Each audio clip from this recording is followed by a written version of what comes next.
Hello and welcome to the Shea Hates Everything Podcast, where we talk about video games, movies, comics, and other shit that matters. My name is Shea, and today I hate Giant Bomb's 2017 Top 10 Games List. My name's Kyle, and today I hate Golden Grams. Quite the spectrum we have today. Well, yes. So first I want to see what the impetus was for you to decide you hate Golden Grams, because I do have a rant about Giant Bomb, so we'll save that. I ate Golden Grams about 15 minutes ago. Mm-hmm. I was in the grocery, and we were looking at cereals that were on sale that we could pick up because we were running low on cereals. Mm-hmm. And Kara goes, "Oh yeah, Golden Grams. I used to love Golden Grams." And I was like, "I don't know that I've ever had Golden. I don't remember what they taste like." And she's like, "Oh no, they're awesome." Like, I was like, "Oh fine, I'll just get these." They're not awesome. She, I would like to mention, has celiac, so she cannot eat wheat. And she probably has not had Golden Grams in a very long time, and I don't think she remembers how fucking bad they taste. Mm-hmm. So what's the flavor profile like? Describe shitty. It to me like a Top Chef would. All right, yeah, no, okay, Top Chef reviews Golden Grams. Gordon Ramsay pokes his head in. "Are you fucking mental?" I don't know. Is Gordon Ramsay British? No. Well, yes, he's British, but he's not involved with Top Chef. But that's okay. Well, I don't know these HGTV shows. It's on Bravo. Thank you very much. Okay. Which is probably worse. Yeah, Bravo's HGTV. Yeah. So Golden Graham, not good. They're like, oh man, they're kind of syrupy, which normally I would be into, but it's like a stale bad syrup, and they have it's like Cinnamon Toast Crunch without all the cinnamon powder. Yeah, I was gonna say, like, I would think cinnamon flavor, but it doesn't have cinnamon. No.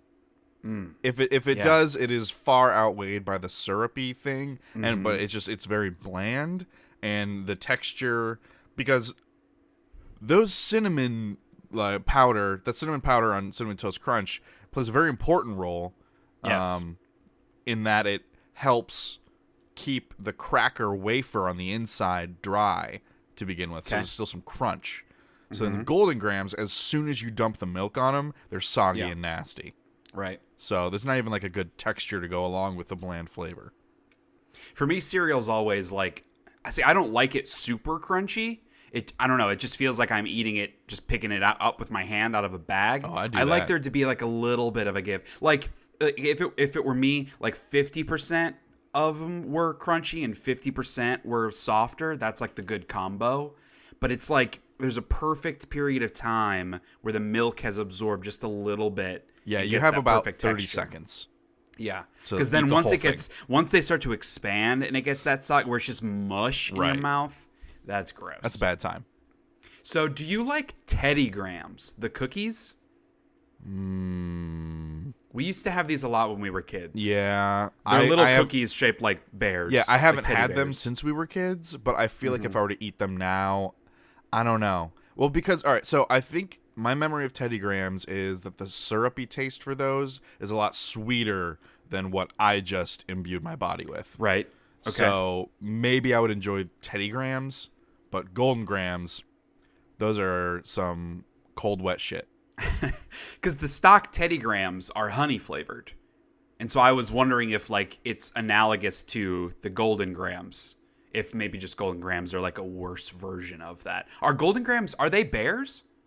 No, they're just the little squares. Like I don't know why I thought they were bears. Okay, all right.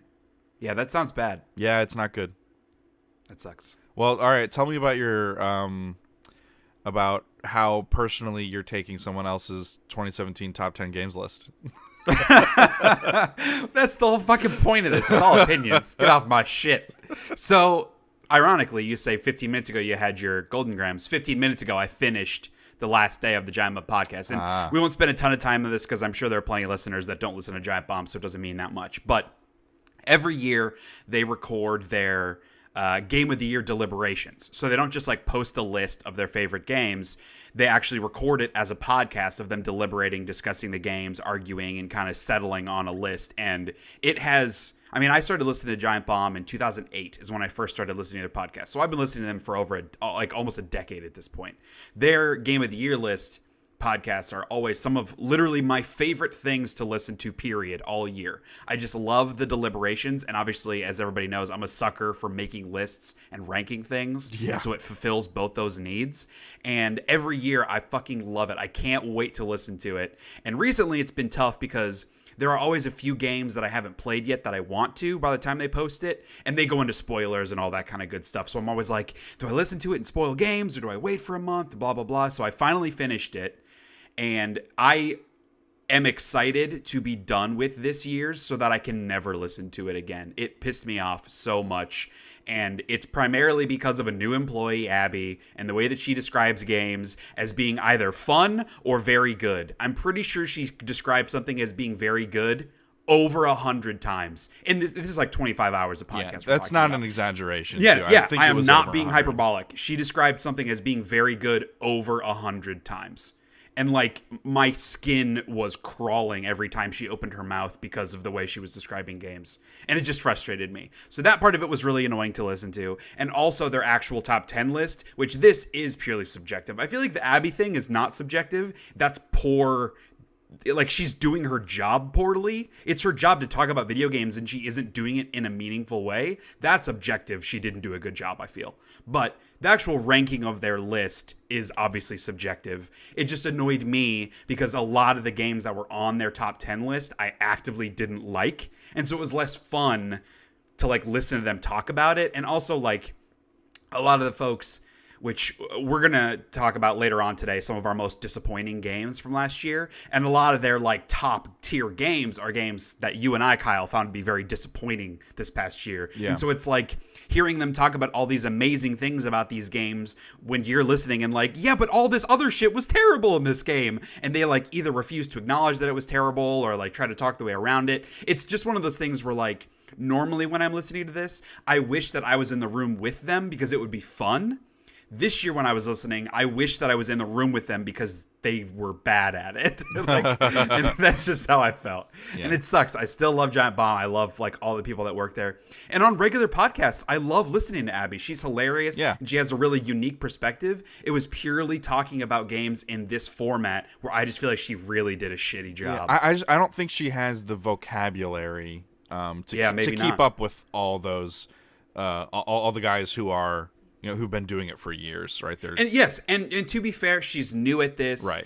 I mean, to my knowledge, she hasn't worked at this type of job before. I mean, she's like a video producer kind of a person, and now she's on camera. But it's like, I mean, she's been there for 6 months, maybe a little more probably. And she's been on videos all the time, podcasts all the time. And I guess, like, I don't engage with all their video content as much as I used to, and I don't always listen to the podcast as much as I used to. And I just assume that, like, she'd be getting better at this type of thing. And I don't know, maybe it's just because it's purely talking about experiences with games versus just being fun with other people. Right. That's where the breakdown happened, but it was agonizing to listen to. My poor wife, like, she had to listen to me bitch about this for weeks, bitching about how Abby, and I, like, would play clips for her of Abby talking, and Kelly's just like, what? For 30 seconds she just talked, and none of that means anything. It's like, I thought that the game was very good. The story is good. The characters are good. I thought it was a very fun story, and I really liked the characters. I thought the characters were very good, and just, it's a very good game.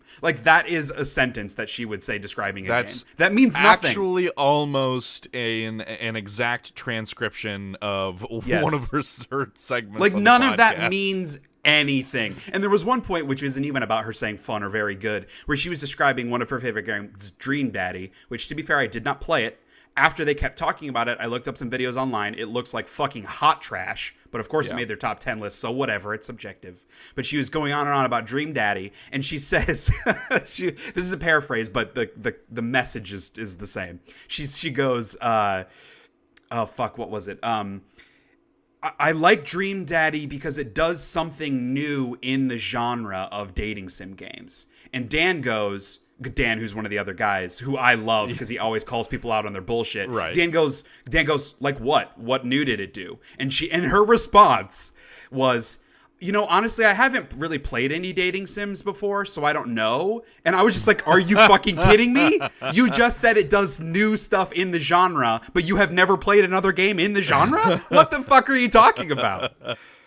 And not just to call her out, because there were a lot of other instances of that similar thing. Like Ben, who's the other new guy, he did that a couple times where I was like, your argument is factually inaccurate, and like what you're saying doesn't make any sense. So, I don't know. Well, it was a frustrating year. So the thing I think is really difficult about putting all those people in that room together in that way, with that kind of an objective, is before the new hires, they were all pretty much on a level playing field. Like, they'd been with each other for a long time. They were all industry vets. Like, no, I don't think they're... Some of them are better at arguing points than others, but they're all articulate, and they know this thing is coming up, and so they build experiences throughout the year and think about them and probably take notes and stuff to help them articulate during the podcasts.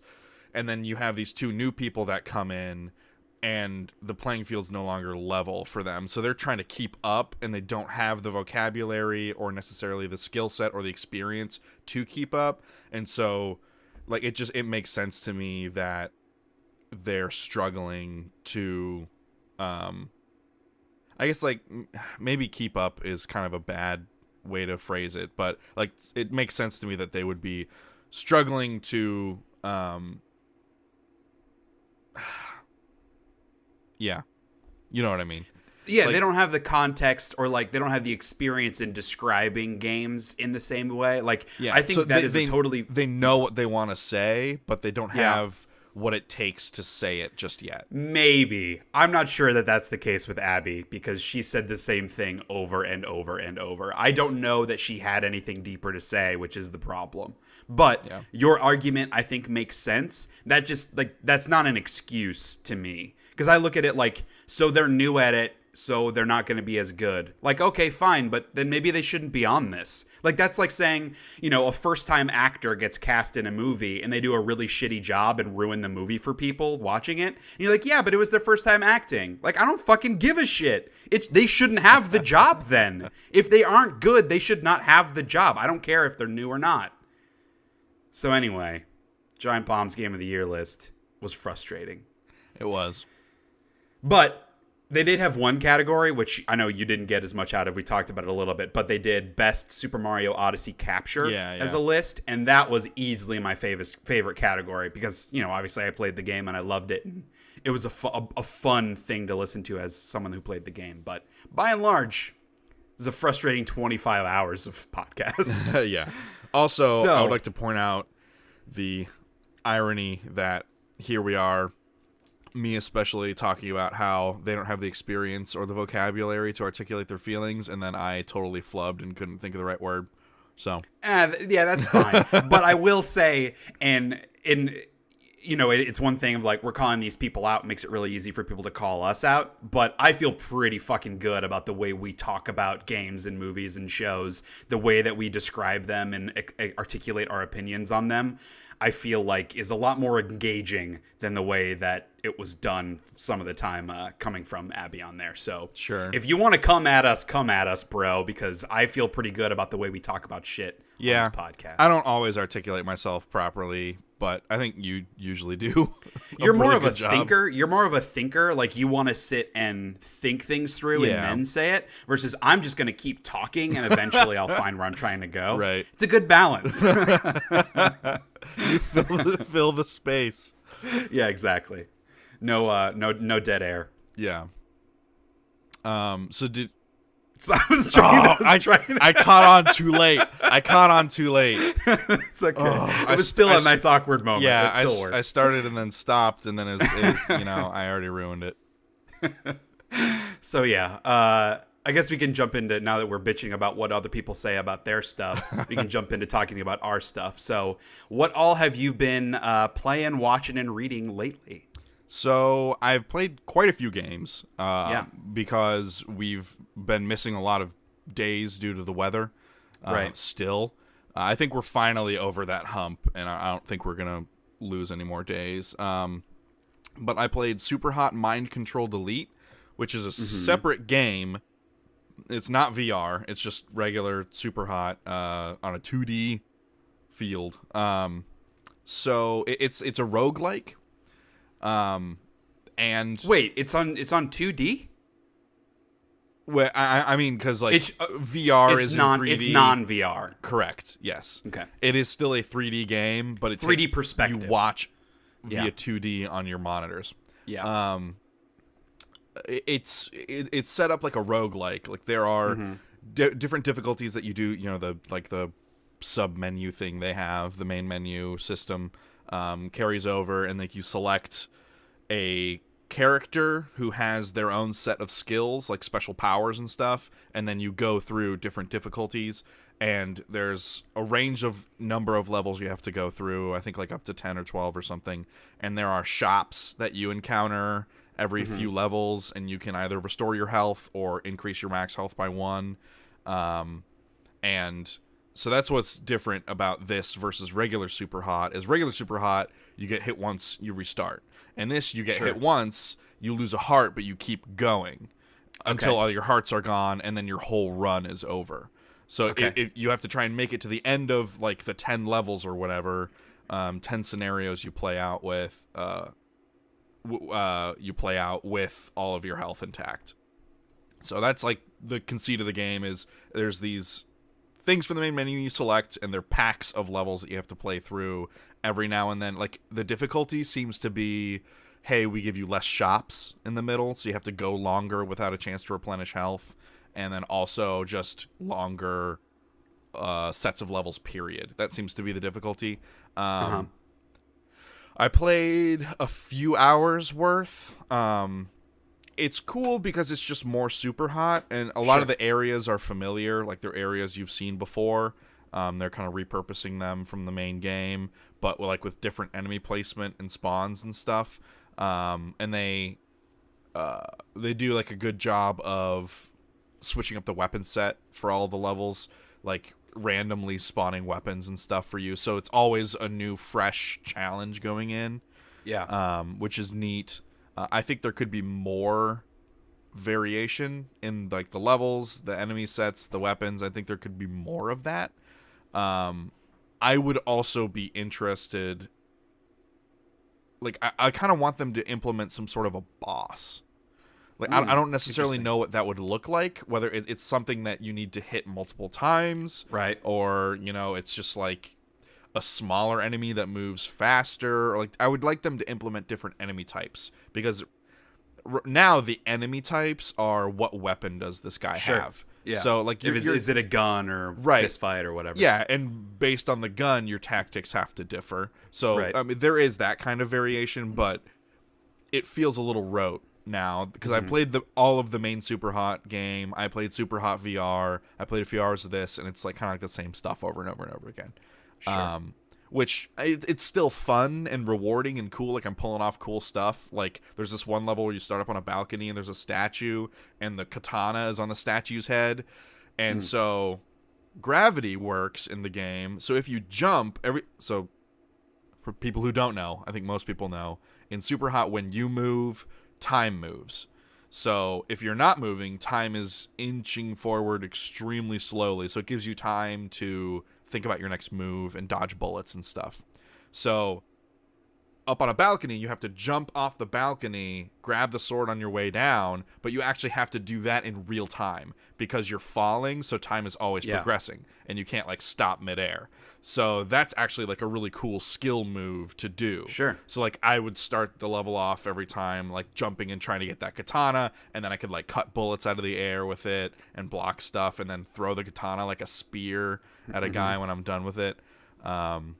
So it's still full of those really, really good, satisfying moments that you feel like you are the author of, which I think is what makes Super Hot so cool. So it still has all of that, and it facilitates it in a neat way. 20 minutes later, I also played Observer, which is like I didn't realize it was going to be a horror game when I went into it. I thought it was just like a cerebral first-person adventure kind of thing.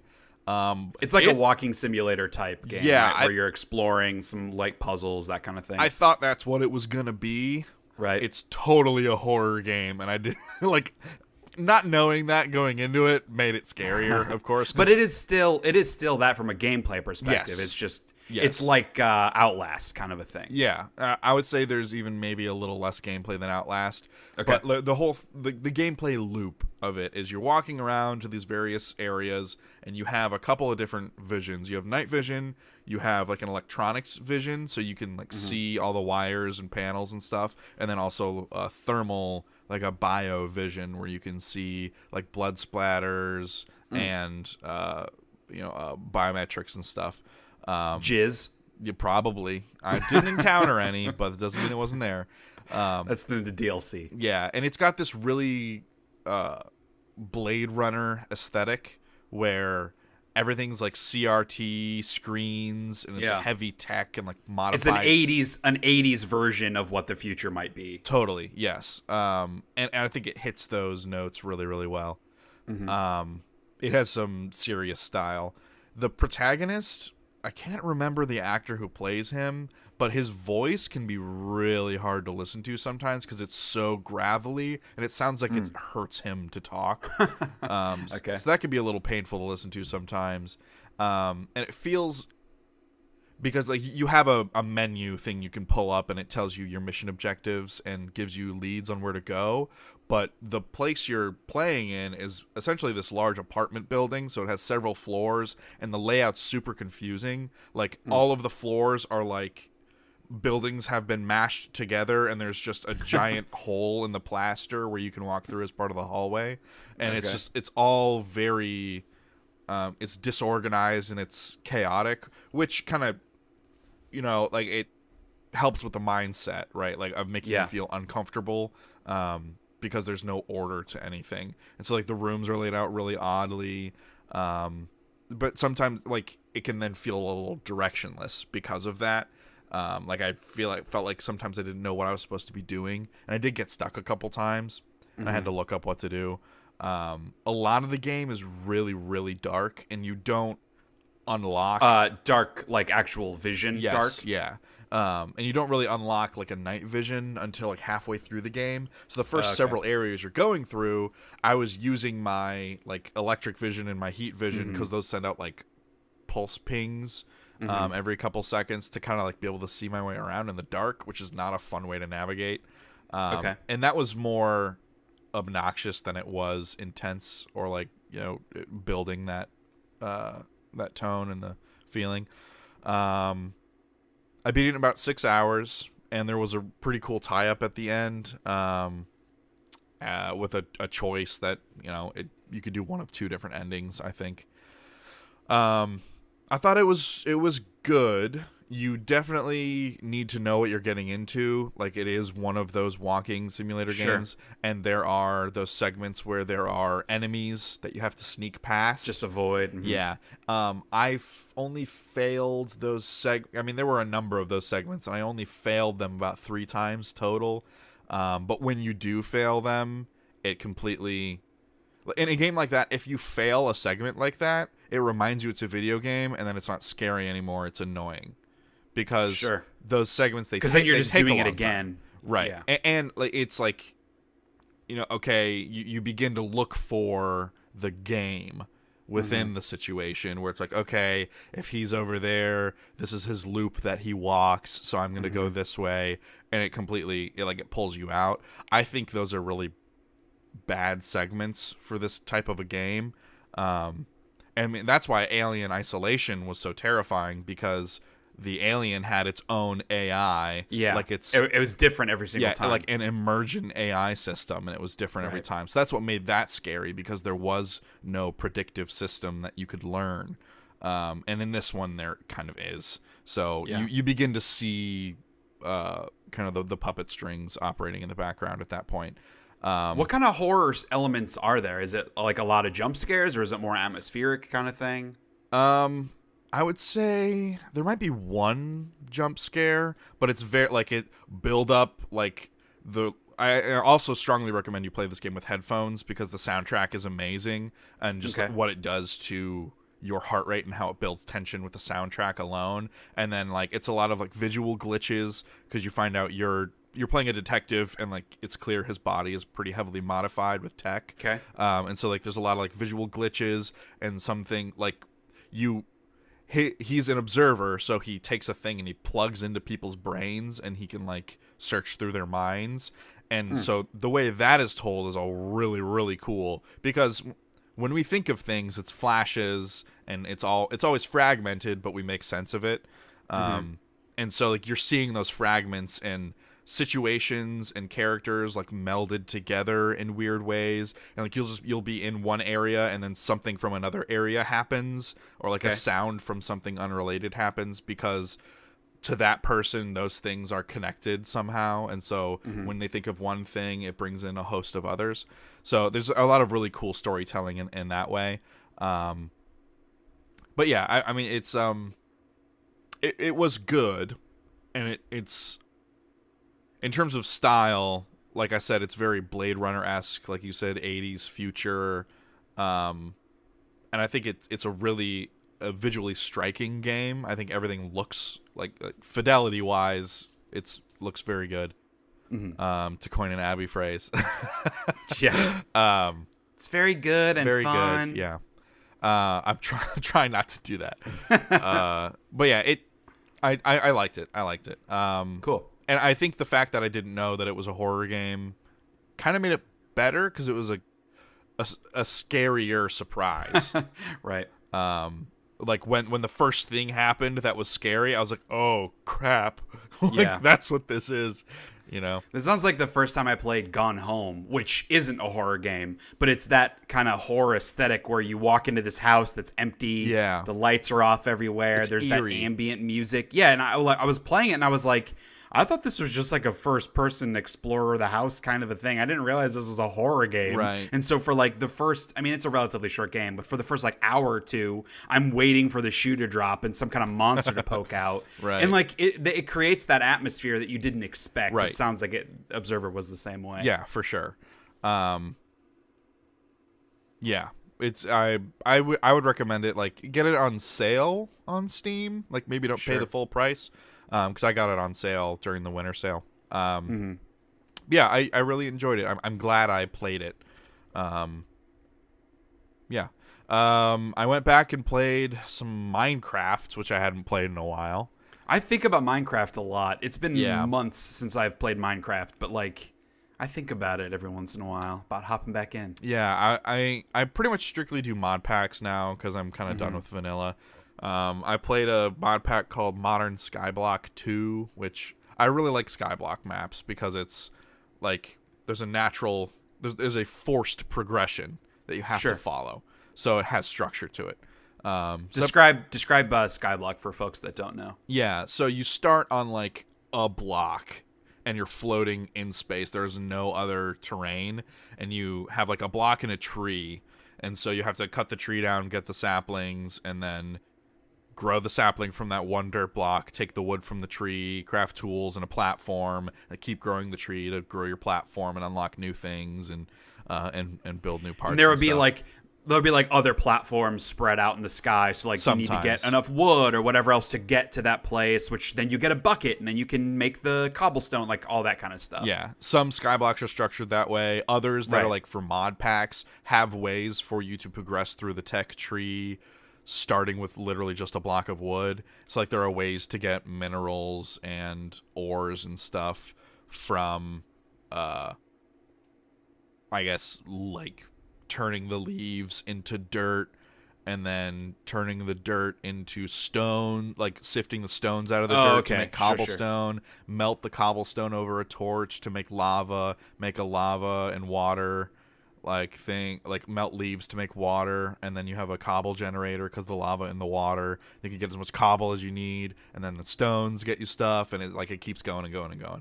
It's a lot more complicated than the Skyblocks that I've played. Yeah. Well, yeah, because that's like what you're talking about. It's more of like a vanilla Skyblock. Yeah, vanilla. Modded Skyblocks can get extremely complicated. Right.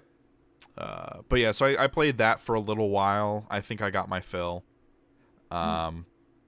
I bought Vampire because I saw online it was like coming February 1st. I was like, oh, that's like right around the corner. I'll pre-order it. And then it was actually an advertisement for an online miniseries documentary about the game coming February 1st. So I was like, well, I pre-ordered it, so I got 10% off pre-order price and the bonus, I guess. So they have my money now. Okay. So you didn't pre-order the docuseries, No. but by pre-ordering the game, the docuseries releases February 1st. Correct. So Okay. I thought, they said You thought the game was coming I thought the out. game was coming out February 1st, but it's actually the miniseries. I pre-ordered Yeah. the game. I did not pre-order the miniseries. I would be pissed. I feel like every episode there's some new thing where you bought a game that wasn't what you thought it was going to be. Are you having reading problems? Yeah, maybe I do need new glasses. Or maybe I shouldn't have gotten the glasses. Maybe that's the problem. Yeah. I'm reading too carefully and I miss all the context. I played Need for Speed Payback. All right. Here's a positive. It handles competently most of the time. Oh boy. The cars handle okay. Awesome. The voice work. You want that in a racing game. Yeah, you do. The voice work and the cutscene graphics are so bad. Like, the cutscenes don't even look good. Like, they were going for a style, and it's like no one on the art team really knew what the style was. And so they just made, like, a generic bad-looking cutscene where the animations are terrible. And, like, the writing is so bad. It's so bad. It's, like, the most disingenuous, cool dude, hey, bro stuff. Like, it's not good. And It's like Fast and Furious, but worse. yeah, because okay, so here's the difference. Fast and Furious is ironically fun. Like, it's fun because it's bad. To me. It's fun Maybe because some it's of bad to me. Most of them are just bad. Tokyo Drift is just bad. But, like, I would argue all of them except for the first one are just bad. Fast and Furious is ironically fun. This 'Kay. is disingenuous in every way and is clearly shooting for that Fast and Furious money, Right. but they do not have the spirit of it anywhere in there, anywhere in the package. It does not exist. I played for about an hour, and this might be the first game that I trade in well over a year. I have kept every game, no matter how bad it is. Yeah. Even I've kept Mass Effect Andromeda because someday I might finish that. Oh, piece of shit. I think I still have Mass Effect Andromeda. Yeah, one day I might finish it. This, I am never gonna play this piece of shit again. That sucks. It's so bad. And you got this on Black Friday, Yeah, right? for $30. And right now GameStop's offering like 26 in-store credit. So Oh, damn. Really? That's a lot. I know. It's really surprising. So I Yeah. should probably take advantage of that while I can. So, I mean, I would only be out a few bucks. I figured they'd be offering like a nickel for it. You would That's think so. typically how they go. I mean, Oh, I you guess can buy nobody bought it, so I guess Yeah, that makes sense. pre-order copy or pre-owned copies are kind of rare. I don't know. You can buy it new for $60 or buy it used for $55. If you return it or if you bring it back within a month, we'll give you $3. Yep. Fucking games. That's why they're still around. I played Shadow Warrior, the first one, on PC. Okay. This is like... Okay, so in contrast to Need for Speed Payback, the voice work is bad, but it's self-aware and funny bad. Like, it's right. intentionally bad. Not just, like, the most generic, like, incompetent writing. This is actually, like, funny bad, because the main character's, like, he's just a total douchebag. And, basically, what the game is about is all these demons are invading our realm, and the guy I work for, wanted me to go get this sword relic, and when I showed up there to buy it, all these demons showed up, and then, like, I'm having to fight them and try to get back at the person who sent me in there because he clearly sent me to die or something. I don't know what's going on. I'm chopping a lot of shit with my sword, which is pretty fun. Sounds okay. Yeah. I'm just playing through on easy just to, like, blow through and experience it because there's a second Shadow Warrior, which I've heard is actually really good. And that came out last year, I think. I think so. Yeah. Shadow Warrior 2. And like this first one, it's fun and stupid. It's super stupid. I will say, a lot of the combat can feel repetitive. There are guns, but I think the sword is the more fun thing to do. But you have to memorize these weird button combos, like push left twice, so like A on the keyboard. So push A twice and then hold right click, and it does this move. Push D weird. twice, like right twice, and then hold right, and does this combo. It's really strange. Instead of like mapping it to other keys, you have to do these weird movements, and you can't not do those. You have to do them. So I wonder what that would be like on console. I guess just like push the stick over twice and then hit a button. Weird. Yeah, it's strange. Yeah, so that's a little weird. But I'm enjoying it so far. I'm a few hours into it, I think. I hope it's not very long because I'll get really sick of it by the end. Sure. But yeah, so I've just been playing it because I want to see what's going on with the second one. I played Star Wars Battlefront 1 and 2 on the original Xbox. My buddy and I, he came over and we're like, we're trying to think, what did we used to play? Like in high school, junior high, what did we used to play? Because we know we spent hours upon hours of playing games together. Like, we couldn't think of what we played together. And we're like, oh, it's probably just a bunch of Star Wars Battlefront. Right. So we decided to go back and revisit. And we played some of the first one, and it was just way too easy. Like, you just circle strafe around all the enemies, and they can never hit you. And it was way too easy. Also, the ships didn't feel very good to drive. So we moved on to the second one, and we played an entire game of Galactic Conquest, which is not the way to play that game, because the space battles are neat to revisit like once, but in Galactic Conquest, sometimes you're doing 2 space battles in a row, and that's rough, man, because it's the same thing every time. Yeah. So that's a little rough. So that's not the way to go back and play it. I think that game still really holds up. I think Battlefront 2 holds up really well. On console, it's still super muddy looking, but on PC, they just reactivated the servers. So you can play online on PC now. So we both got it on PC, and the matchmaking is a little funky, but it's really cool to be able to like fully customize your online game with like troop numbers and reinforcement numbers and like that's cool. modifiers and stuff. Yeah. And then you can just both play over the internet, obviously. And it feels better to play on a mouse and keyboard because you're actually able to shoot stuff instead of like the really crappy original Xbox thumbsticks, analog sticks. So that's really, really cool. Obviously, when you're playing on PC, none of it's muddy. It's all clean textures because it's at whatever resolution. Like mine, it's 16:9 monitor, 1600 by 900. So like, it looks really nice. It runs really well because it's an old game. The servers still work as advertised. And playing in first person, like I played almost solely in first person, and then I was like, why can't the fucking new Battlefront just be this? This is perfect. Boy. It is almost a perfect game. It's so good. And there's a campaign you can play through where it takes you through all the maps, but like with different objectives you never see. And there's like a story about the 501st, and at the end of the story, the 501st gets Order 66, and they have to turn on all the Jedi at the Coruscant Temple, and they like you're gunning down the Jedi. Dude, that game's fucking great. Yeah. It's so good. They just had to make that again.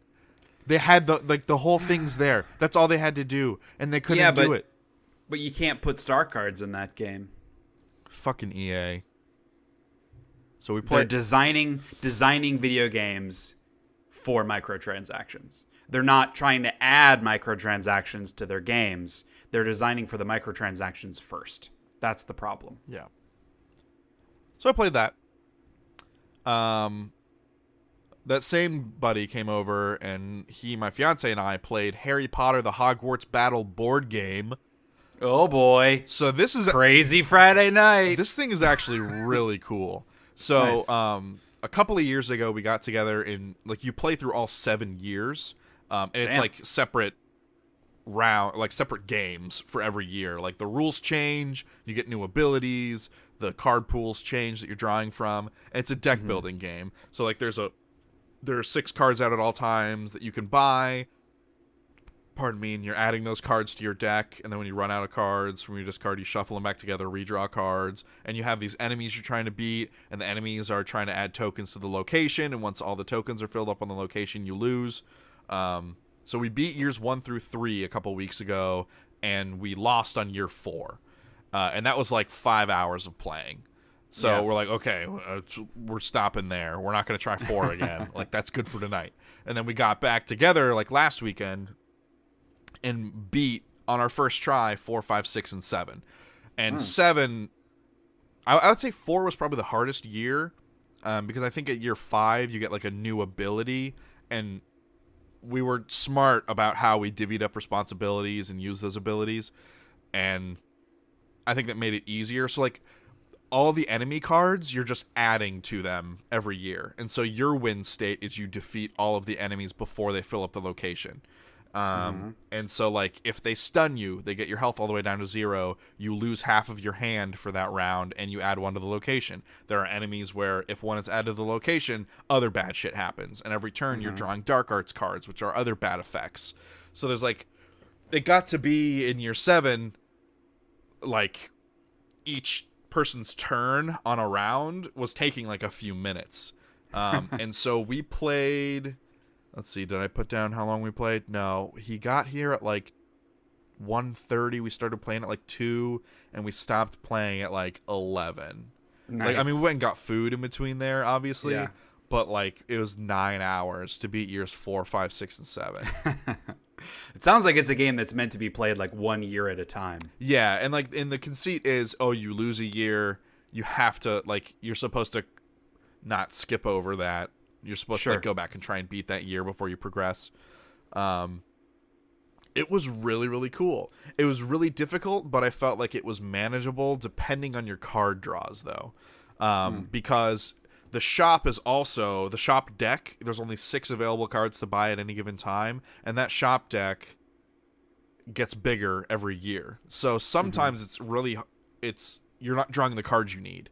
And so in year 7, the Horcruxes come into play, and the Horcruxes, you need to roll house die. In order to roll house die, you need cards that enable you to roll the house dies. Okay. So, like, I would say for probably the first 20 minutes of that, we were just building up our decks, and we didn't have any cards that let us roll house die. So it was like we were just trying to focus on beating the guys, but then before we could beat Voldemort, we had to defeat all the Horcruxes. So it got to be like this weird balancing act of, okay, when we beat the Horcruxes, the person who does it gets a special ability from that Horcrux that they can then use from then on.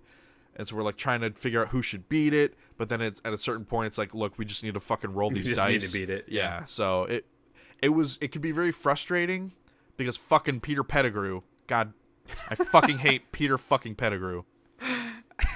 Oh man, one of our new big things now, because of this game, is whenever some bullshit happens anywhere in life, we just go, fucking Peter Pettigrew. Because he really screwed me over. Because Albus Dumbledore is an 8 cost, which is the highest cost card to buy. Okay.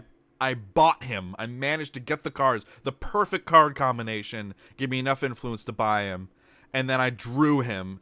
Or no, I had not drawn him yet, and it was like the last round. We were going to beat it. Peter Pettigrew was like the last guy, and his thing is, on your turn, at the beginning of your turn, you have to turn over the top card in your draw pile. If it's worth over this amount, you lose a couple health and discard it. I turn it over, and it's fucking Albus Dumbledore. I didn't even get to use him because of fucking Peter Pettigrew. Traitor. Sounds like a pretty in-depth game, though. Yeah. Pretty, like a lot of systems. Yeah, there are, like, surprisingly, because, you know, you think, like, oh, this movie property game, you know, it's gonna be kind of surface level stuff. But no, it was actually, there was a lot of stuff going on, and it's a really good one of those deck building games. I've played those before. I've played, like, probably 2 other games that are just like it, but it has enough twists, and I think it really benefits from the Harry Potter universe in some cool ways. So I think it was really well designed. So I also think it's like $80. So buyer beware. Yeah, exactly. Like when you started describing it, I was like, oh, cool. Like a Harry Potter game that's actually kind of more than just a simple like trivia board game kind of thing. Right. Like I was like, oh, this sounds like something that'd be fun for me and Kelly and some other friends to play. And then the more you talk about it, I'm like, no, those folks don't know how to do this. Like, I don't think so. Well, and all right, so because year one, it starts really simple. So it's really accessible for new people to learn how that stuff goes. So year 1, 2, and 3 are pretty simple, and then they add stuff every year. So like I'm talking about year 7, all this shit's going on. Sure. Year 1 is really accessible and easy and open, which I think is another strength for the game, where it can draw those people in who have never done anything like that, kind of a harder tabletop game, and then it helps build their competence level throughout the years. And then by the end of the game, they're capable of playing other more difficult tabletop games, more rule-heavy games. So, really, really cool. I highly recommend it. Harry Potter Hogwarts Battle board game. Sorry, I'm still going. I hope that's okay. I played a lot of stuff, and I want to talk a lot about it. Don't you worry. Okay, good. I played Overkill VR. I got it for $10 on sale. It's like an arcadey first-person shooter where it's cover-based, so you're teleporting from cover to cover. So you're at one place, enemies come, you kill all of them. Go to the next place, enemies come, you kill all of them, and you're progressing down this lane essentially. There are a bunch of different weapons you can buy. So each time you finish a mission, you get credits that you can spend on stuff. You can buy like armor, which gives you more health and more armor, like health regeneration and stuff like that. You have a primary weapon and a secondary weapon. All of the weapons have like 6 upgrade slots with attachments and stuff, and the attachments are reflected on the actual gun model as you're using it. So like that's really cool, and they have like stat boosts for each one. So like the guns get more powerful as you upgrade them, which makes them more fun to use. And like I played it for probably 3 hours so far, and I still just have the first gun and the first pistol because I'm still upgrading them before I move on to the next one. And it looks like there are a ton of levels. I'm not going to say the game looks really good because it's not supposed to be like some military simulator. It's definitely an arcade style shooter. But yeah, I think it's actually a really, really good one of those. Like it's probably it has a lot more depth to it than I thought it would, especially for a $10 VR game. Most VR games are like $50 for like ping pong. So this was a nice surprise. I think the presentation overall is consistent. The art style is at least consistent, even if it isn't like high fidelity. So yeah, I encountered a mounted turret level, which was awesome because I just grab it with the 2 Rift controllers, and I'm just like, I'm not even like trying to line up shots. I'm just moving my hands and like cranking it to the side, and like I'm looking at the tracer rounds to determine where it's shooting and stuff. That level was a lot of fun. That was a lot of fun. And there are like, as you're playing, little bonus things will float by, and if you shoot them, you get like better accuracy for a minute, or replenish your ammo and stuff like that. So yeah, I was pretty happy with it. Each level has its own set of like 4 objectives that you get stars for completing, and the more stars you get, the more levels you unlock. That kind of system. That's how you progress. So yeah, Overkill VR. I do recommend it, especially if you can get it for $10. Lastly, I also played the Metal Gear Survive beta on PS4.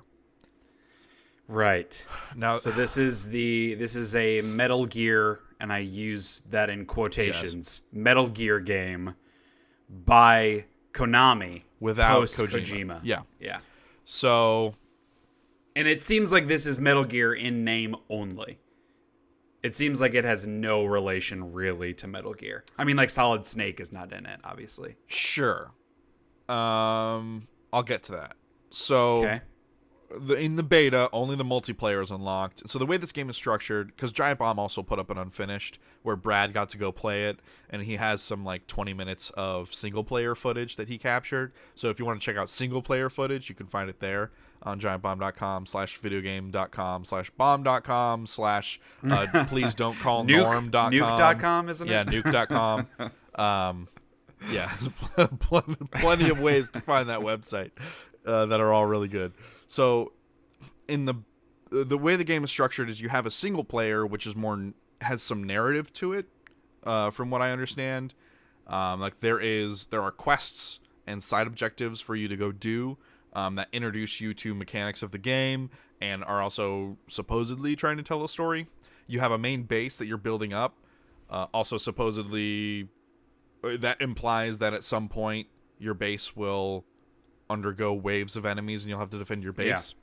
Yeah. And like there's a ton of crafting. Like you're killing you have hunger and thirst. Like it's a survival game. You have hunger and thirst. Your max health and max stamina are determined by your hunger and thirst levels. So if you have half a hunger bar, you have a maximum health of half your bar. So that's kind of how it gates stamina and health, and makes those systems more vital. So you're like also hunting animals and like purifying water and stuff to drink. The setting of the game is you're a soldier from Mother Base from Metal Gear Solid 5, and these like wormholes open up and like sucks part of Mother Base through it, and so you're stranded in this like wormhole world with like a section of Mother Base.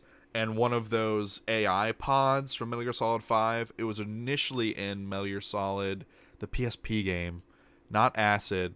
Maybe it was Acid. I think it is. You're asking the wrong guy. I know. I'm not asking. I'm trying to find the information in my brain, and it's. Oh, it was Metal Gear Solid bullshit time. Oh yeah, no, that's right. BT. So one of those AI pods that's from the PSP game, that they also put in 5, that has the boss in it, and this one has a different AI in it, but it's like telling you what to do, and it's like managing some of your inventory storage and stuff. So there's a tie there, like with the Mother Base and that thing. And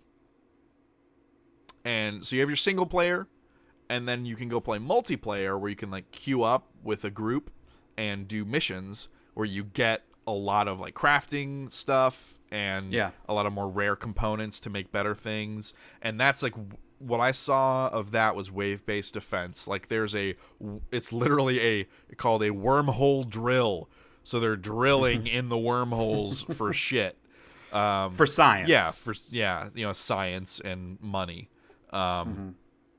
So they're drilling into wormholes with the wormhole drill, and like as soon as that activates, it's a clever name too. By the way, yeah, dude, on the nose.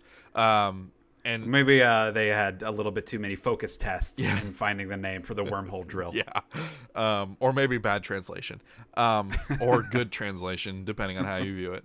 So you start that up, and there are waves of enemies that come, and you beat all the waves, you beat the level, and you get extra stuff. I don't know what the loot drops are going to be like in the final game, but here in the beta, they're just giving you shit like crazy. Yeah. So you can like experience all the high level like mounted turrets you can put up. I know in the final game in the single player you'll be able to Fulton stuff. And so for Metal Gear Solid 5, when you Fulton something, you attach a balloon to it, it goes up in the air, and then a plane comes by and snags it and takes it back to Mother Base. In this, when you Fulton something, a mini wormhole opens up, and the thing like like right through the wormhole. So like a goat in the single player, like you Fulton the goat, and the goat's like like right through the mini wormhole, which is pretty good. Yeah, it's a strange game. It's a very strange game. It sounds like it's maybe taking itself a little less seriously than Metal Gear tends to. Yeah. Which is was always one of my turnoffs of Metal Gear. Like, if Metal Gear was trying to be dumb, I would like it a lot more in the story, but Kojima's too far up his own ass.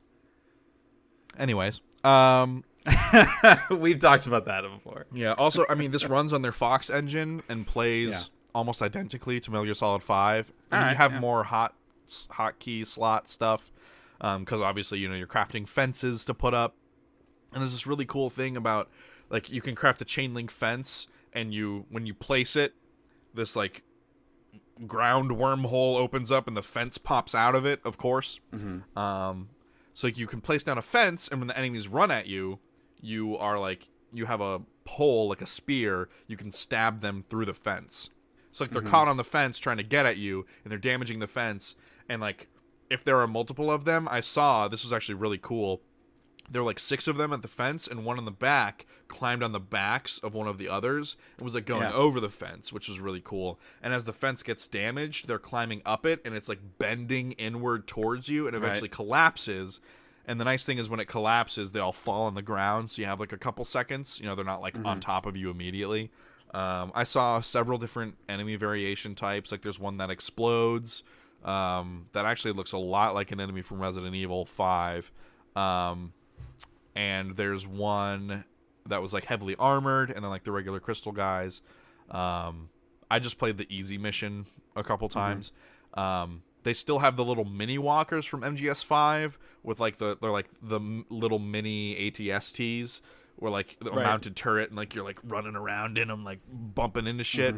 I did not see an ammo counter, so I was kind of relying on that to defend the wormhole thing. And I ran out of ammo, and then, like, I think it also runs out of gas, and when it runs out of gas, it just explodes. Like, it catches on fire, you throw yourself off of it, and it blows up. So, I didn't have any bullets left, so I was, like, smashing into groups of enemies and, like, doing a ton of damage, which also felt really good. So it's like they take things from MGS5 and give you agency to just play around with it. With this kind of base defense stuff, which is kind of neat. I think it controls well. Like I said, it controls very similarly to MGS5. Like there's the dive and the all the movement options are there. So I mean, the beta didn't do a whole lot for me because I also didn't play with anyone. I just played by myself, and I was not able to complete all 3 waves. Probably because I was by myself.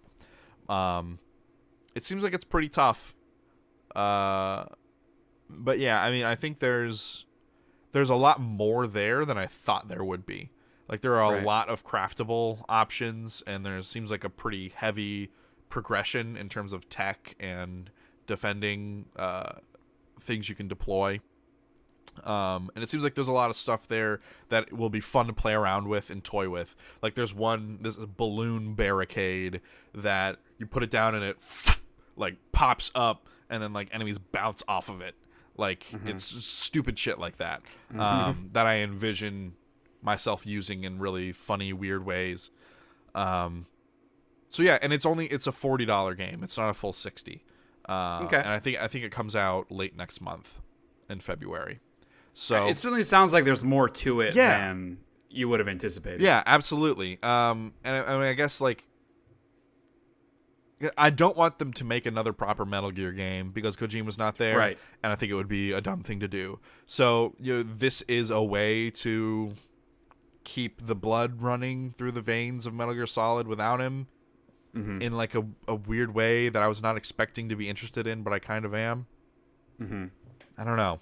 It's a fascinating, weird oddity, which I guess you could say about any of the Metal Gear games. That's true. So that's what I played. Whew. Yeah.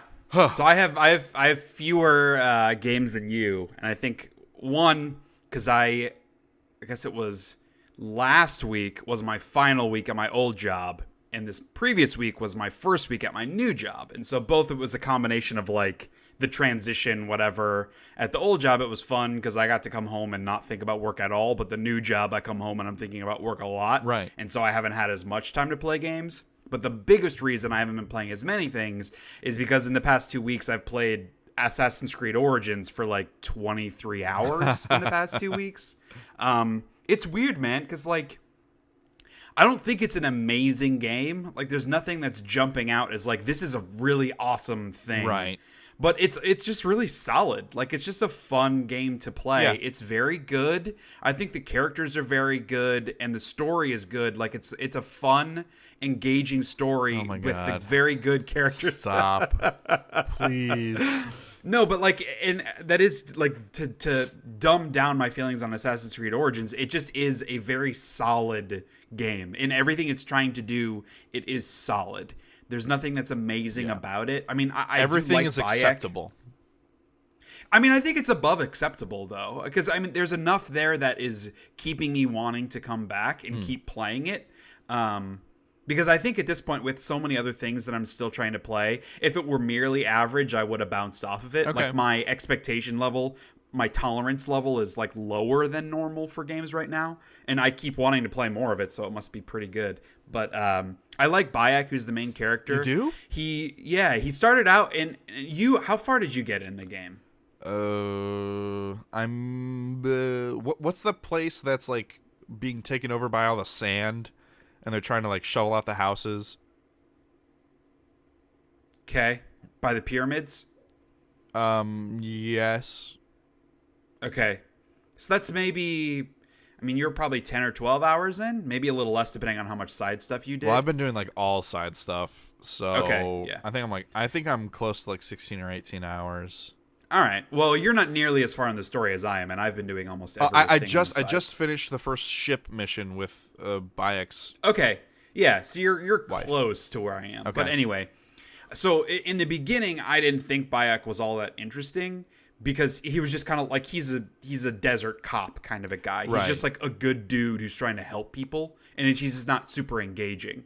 But the farther you get and the more side missions you do, that you get these little ambient storylines, his reactions are fun. Like, he kind of gets fed up with people's shit a lot, and like he tries to do the right thing, and when someone else like screws something up, he's very annoyed. Like, it's little moments of him that I'm really liking. Okay. I'm all of that to say he's a much more interesting main character than any other Assassin's Creed guy since Ezio. Like, I liked Ezio. I thought he was very charming, but none of the other protagonists have done anything for me. Right. And Bayek, I think, is at least enough. Like, I'm curious to see how he reacts to these situations. Okay. I would say on the whole, the story, I mean, it's like him trying to get revenge for the people that helped murder his kid. Like, that's not particularly unique, but it's more about the kind of world building and the relationship between the past stuff and the potentially future / modern stuff. Like, I don't really give a shit about any of that. Like, the modern day thing is completely forgettable. Oh, yeah. But there was also a moment where I was getting ready to assassinate one of the bosses, and it was a fun boss fight. Where I went to the base of a pyramid, like inside the pyramid, and I like had to investigate some things to figure out what kind of a ritual this chick was doing. And she catches me, and then I'm trying to like chase her and fight her. You end up fighting her as there's a sandstorm, so like she's shooting flaming arrows at you, and you have to use those to figure out where she is and sneak up on her, that kind of thing. And then you go into some like memory where you're fighting a giant snake. It was fucking random as hell. But leading up to that, after she discovers you, there's this big shiny pillar, like, that's glowing. And I was like, yeah, okay, interact with this. And then there's like a 10-minute sequence of this voice just narrating like the most random shit. Like, and then the king found the shield. Just as you have found the shield. But you don't know where the shield is. And like there's these agonizing pauses in between, and like none of it made any sense. And I was like, okay, this is the Assassin's Creed I remember. Like all this greater world story that is complete fucking nonsense. Yeah. So that's annoying. I wish this game was just you play as this dude in Egypt being a good dude and killing bad guys. Right. I don't need the modern day stuff. I don't need the bigger storyline. What is in the game is enough. So it's frustrating that despite the fact that they took a year off, came back and said, what really makes an Assassin's Creed game? I don't know why the fuck they decided that one of the things that makes an Assassin's Creed game is this correlation to a modern day story that is completely uninteresting. Yeah. They have never done a good job with that. Even the original Desmond stuff. There was potential there, but they never fulfilled on it. Right. It has never been good. There was at least a good mystery in the first one, and then they just didn't develop it anywhere interesting. Or that I think was interesting anyways.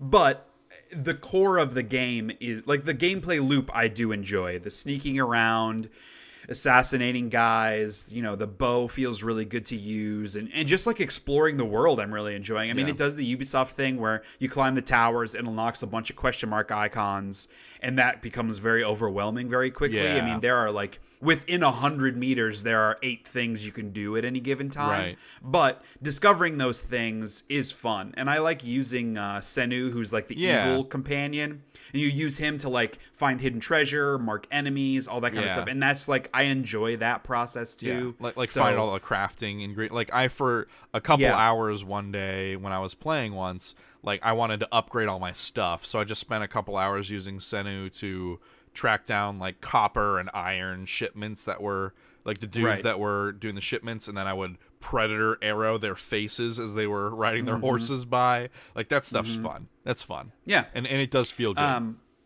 I think like the more RPG elements maybe aren't as necessary, like the loot stuff. I don't find all that engaging. I mean, I forget a lot when I unlock a new piece of armor or a weapon or whatever. I will say there's one exception. So there's a vendor who gives you side quests, and he's the vendor kid? I think Raja, the little kid, I think Raja's his name or something like that, but he gives you side quests that when you complete you get extra special gear, and you can also buy effectively a loot box from him, but you use in-game currency to buy the loot box. And so I try to do those quests whenever I'm playing, because you do get good gear from him. And I did get, this was earlier on, I got an exotic scepter that lit shit on fire, and it was like way better than everything else I had. That was fun to use most of the time. Because it was on fire, it set everything on fire, which could be annoying when I'm fighting, because I end up lighting myself on fire all the time. But it was one of those where, like, I was playing the game, I did this quest, I got an exotic weapon that felt like it was an exotic weapon. Okay. And it was one of those moments. I've gotten a couple other exotic weapons. Like, I just got a bow that's an exotic that shoots 5 arrows at once, which is cool, but, like, it doesn't feel that different. And other than the fact that it does way more damage, I'd rather not use 5 arrows at once, because then I burn through all my arrows. Right. But, like, this scepter thing, like, that was a cool... this feels ultra powerful kind of moment. I have gotten a cool couple exotic armors from him as well.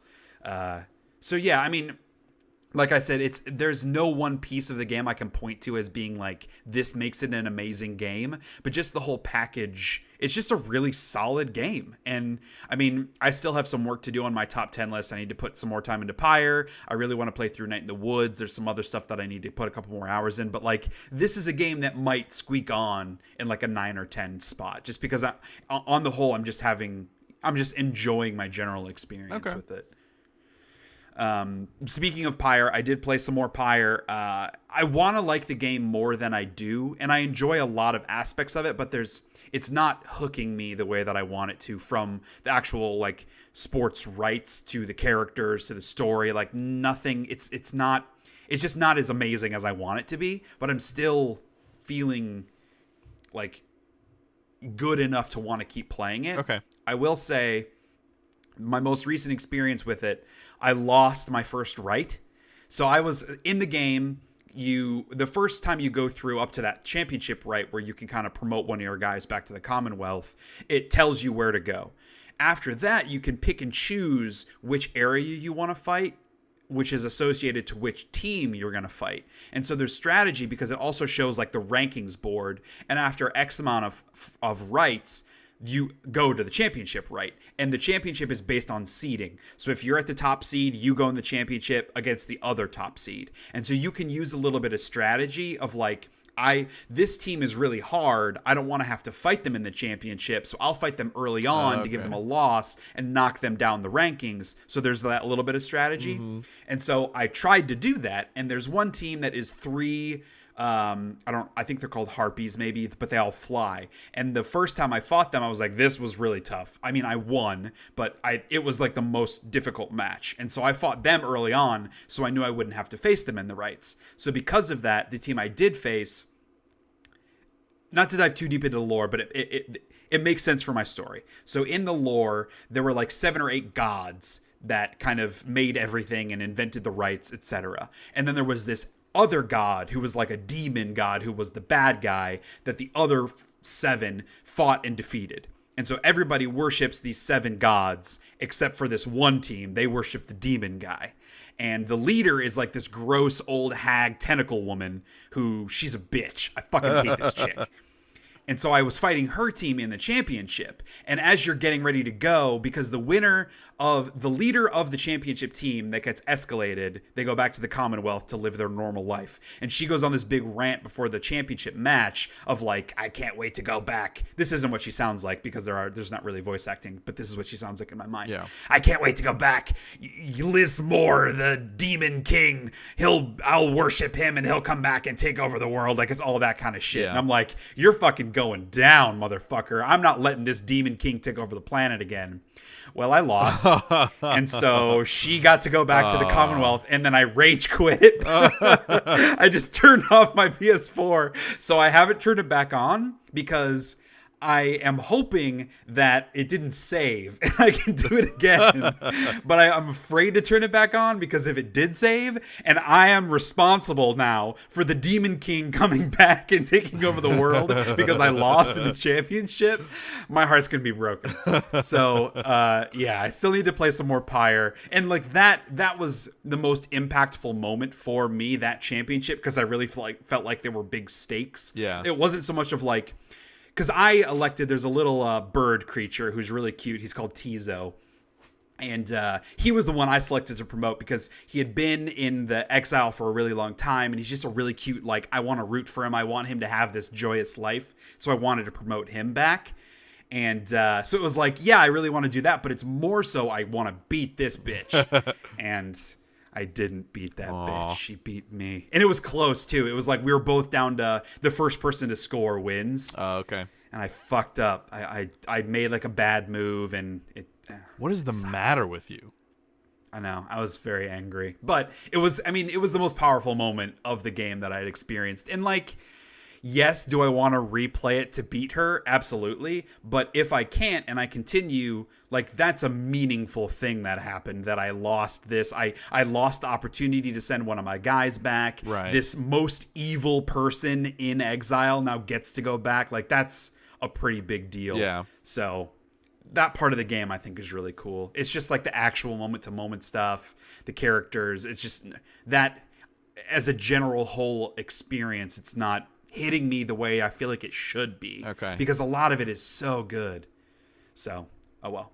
I played a little bit of Black the Fall, which I saw a video of it earlier this year, and it seemed, it was very clearly inspired by Inside. It's a similar aesthetic. Okay. Like, it's very dark, a lot of red, where it's like you're side-scrolling, solving these kind of simple puzzles in the environment, but the main story is pretty, like, ambiguous. And this is more, because Inside is more about, like, the scientists and some sort of, like, experimentation. This is more like communism kind of thing, but it's still very much like all the other people are basically zombies and you're the one that's trying to escape.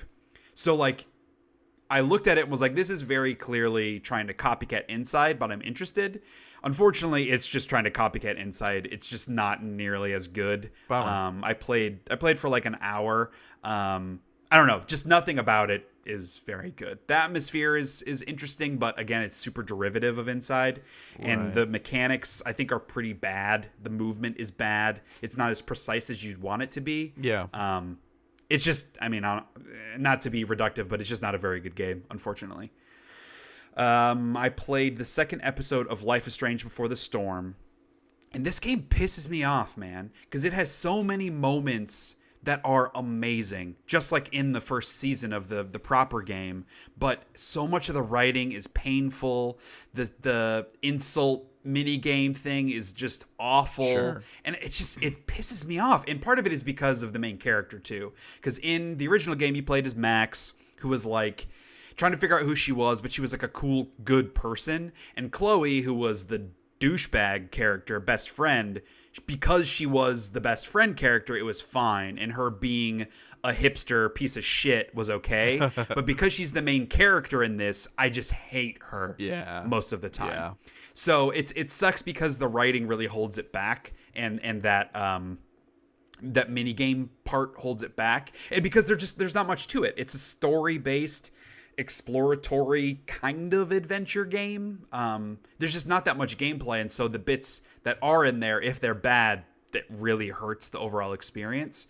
But the reason it's frustrating is because the relationship between Chloe and Rachel is fucking phenomenal. There's a moment at the end of episode 2, because the whole thing, like, they become fast friends and there's like a mutual attraction, but they're teenagers living in like a small town, and it's like, are they gay? Are they just bi-curious? Like, what is happening between them? Or is it something that's not even sexual? There's just this mutual emotional attraction between the two of them, and they're like figuring it out, but neither one's really like willing to jump in and like express themselves. And so there's just this tension that's really, really well done. And I'll go into some spoilers here for the end of episode 2, but there's a moment where they say that they're going to run away, and that's their plan the whole time. They're just going to run away, and they're going to figure out, are we going to LA or New York? What are we going to do when we get there? How are we saving money? That kind of thing. But we know we want to run away. And there's this moment where like Rachel confronts Chloe, who's your character, and she's like, we talk about this, but I feel like you're not 100% on board because you don't believe that I'm 100% on board. What can I do to prove to you that I'm in this thing and I want to do this for real? And it gives you like the wheel of options to choose. And you can say like, let's get a tattoo, or give me your bracelet, like to prove that you're in this. Or the other option is kiss me. Okay. And so obviously I chose kiss me. And just the way that it played out was so fucking amazing between these like two 15-year-old girls who aren't lesbians, at least to this point, like, but there's something there that like I wanted to see happen. And just that moment was so awesome. And like it made me especially appreciative because I'm a 29-year-old white dude, like, and the fact that this kind of thing affected me, and it's more so I'm not an emotional person. Like these kind of, like, I don't get touched by stuff very easily. And it was just a really touching moment between these two characters that felt very, very real, because it was like a little bit awkward, and like they did, who was going to make the first move, and like, because when you say kiss me, you don't even say kiss me. It's like you choose that option, and Chloe goes like, well, I mean, and there's this like awkward pause, and Rachel looks at her, and Rachel just kind of goes, oh. And she has like, oh, that's what's happening. And so they like, oh, it's just fucking good. It's a good moment. There's also a scene in this, because Rachel's in the theater program at this like art school that you guys go to, and she's playing Prospera, which female version of Prospero from The Tempest, which is the main wizard character Shakespeare play. And so in it, one of the character who, the person who's supposed to play Ariel, who's kind of the little nymph character that does all the magic. For folks that watched Wishbone, the old show in the 90s, Wishbone the dog played Ariel in that show's version of The Tempest. Check out Wishbone. It's a good fucking show.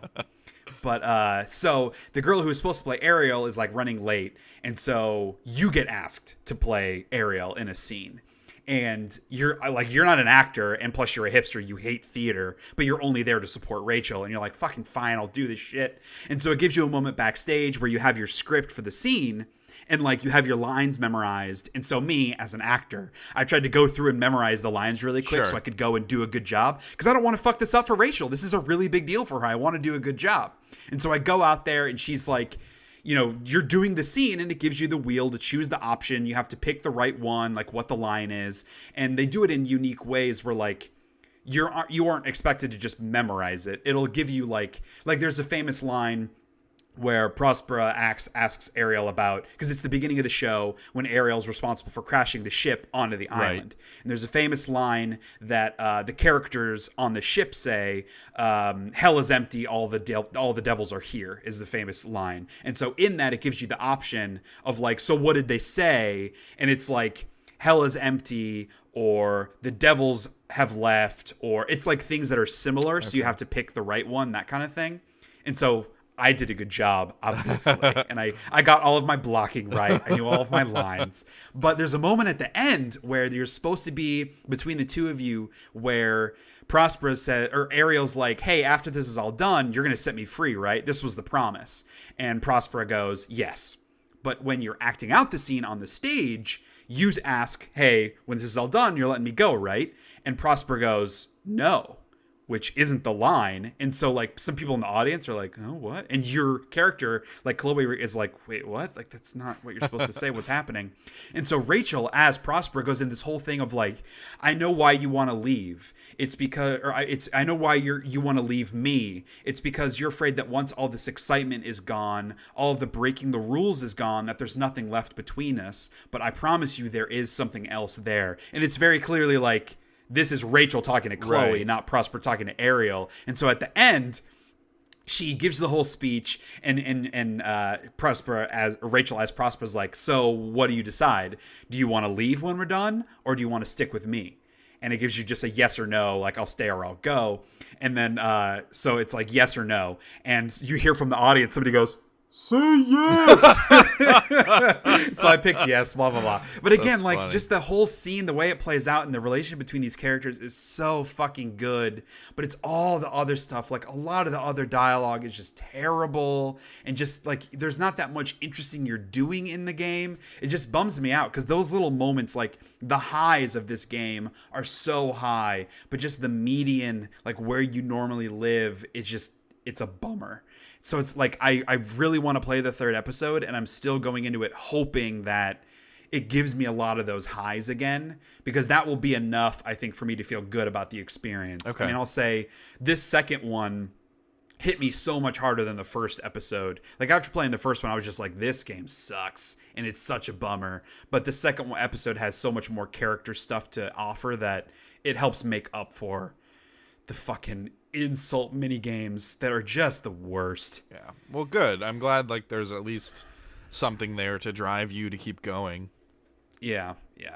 And then finally, last Saturday, I started Rhyme, which it's like a very Zelda/Journey inspired game. It looks beautiful, so it's got a very unique style to it. It's not like high fidelity kind of graphics. It's just the art direction and the color use is really good. But it is much like Journey, where you're kind of going from section to section, solving what amount to puzzles. It's a lot more about environmental exploration and figuring out what you're supposed to do next. Okay. I'm really loving it. Like I read a lot of people that were disappointed in the game. But I'm really, really enjoying it. I think that the camera is not as good as it could be, and because there's a lot of platforming, the actual platforming isn't as good as it should be. Like, I'm not finding that the character does what I want him to do sometimes, which is obviously frustrating in this kind of a game. But man, so much about it's just a beautiful game to experience. The music is absolutely phenomenal. It's very orchestral, much like Journey. It really like builds those emotional moments and the exploration moments and the kind of discovery of it. So I highly recommend Rhyme. It's one of those games that I knew I wanted to play. And then when I saw some reviews come out, I was like, oh, that's a bummer. It seems like it's not that good. But I'm, at least at this point, really disagreeing with a lot of the reviews because I'm finding the gameplay to be a lot more engaging than some other folks did. So that's kind of all I've been playing. Like I said, I still have some stuff I'm trying to wrap up before Game of the Year happens.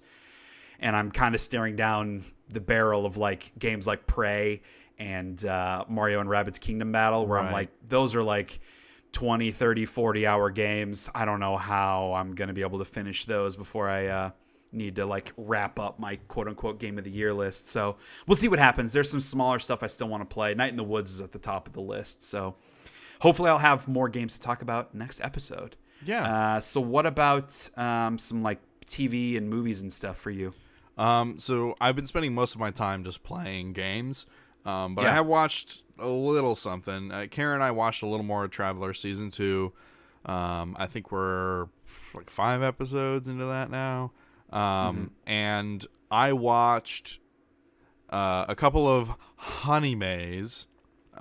So here's your anime minute. Yep. I'm going to go leave, and then just let me know when you're done talking about anime.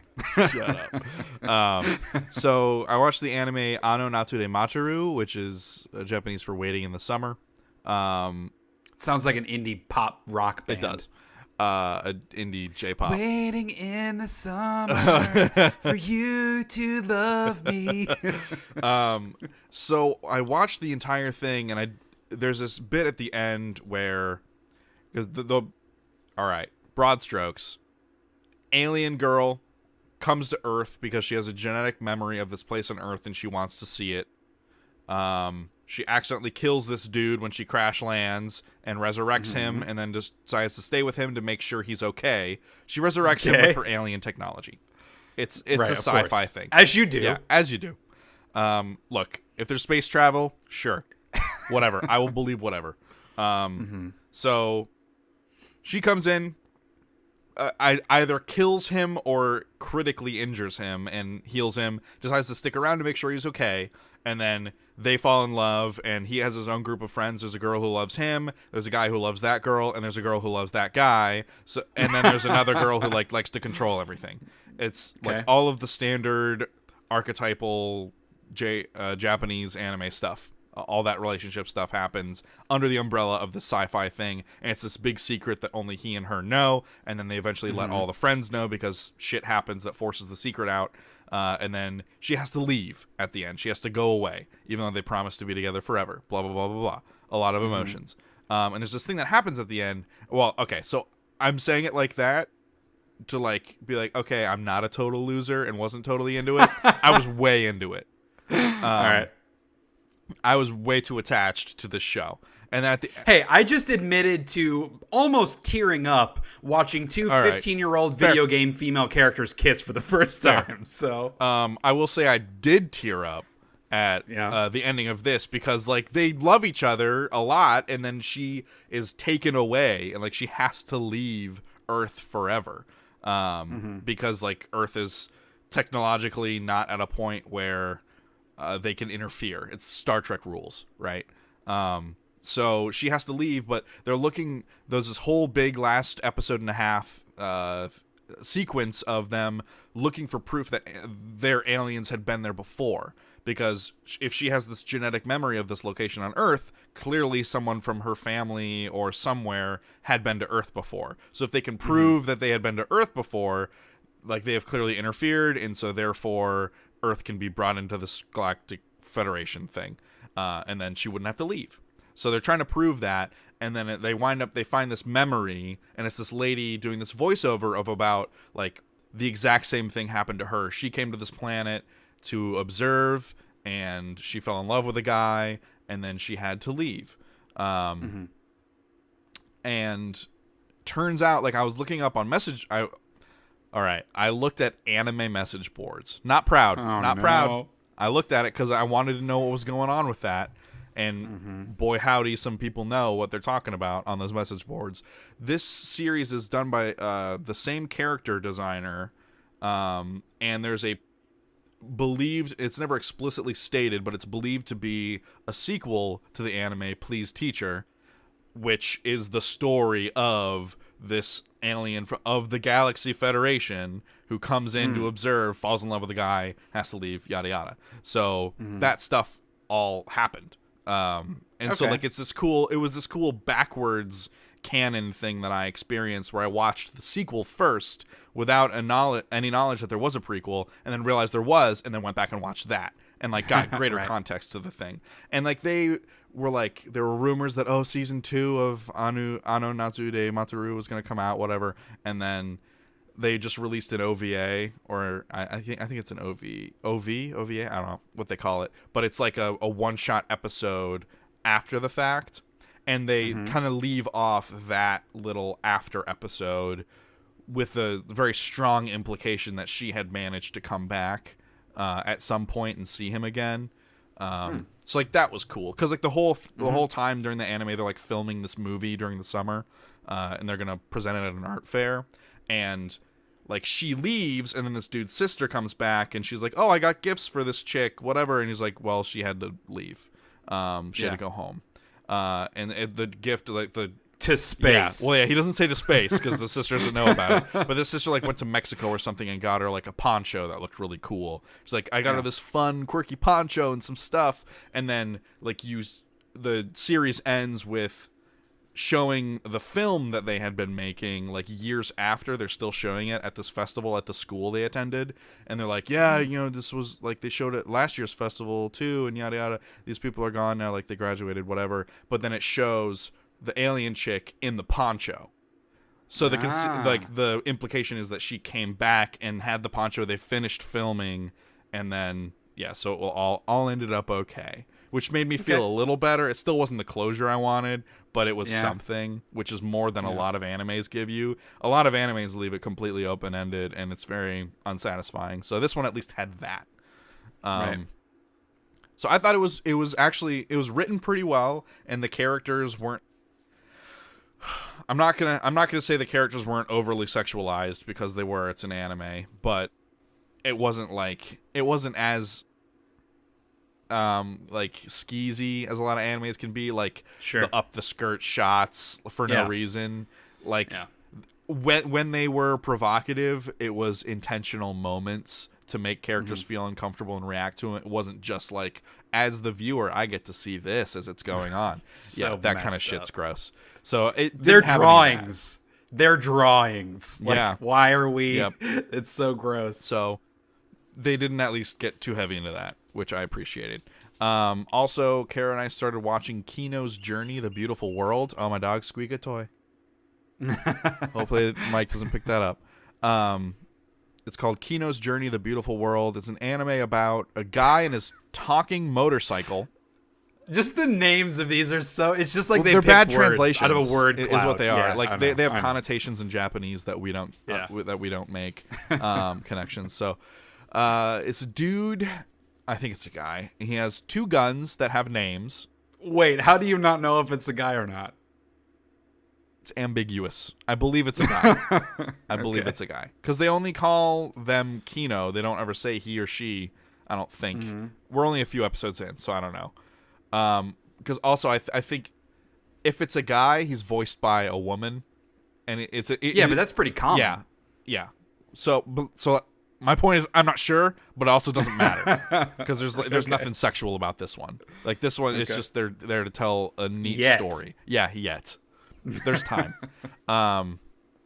He has a talking motorcycle called a motor rod, and it seems like everyone else in this universe is totally okay with a talking motorcycle. So I guess it's normal.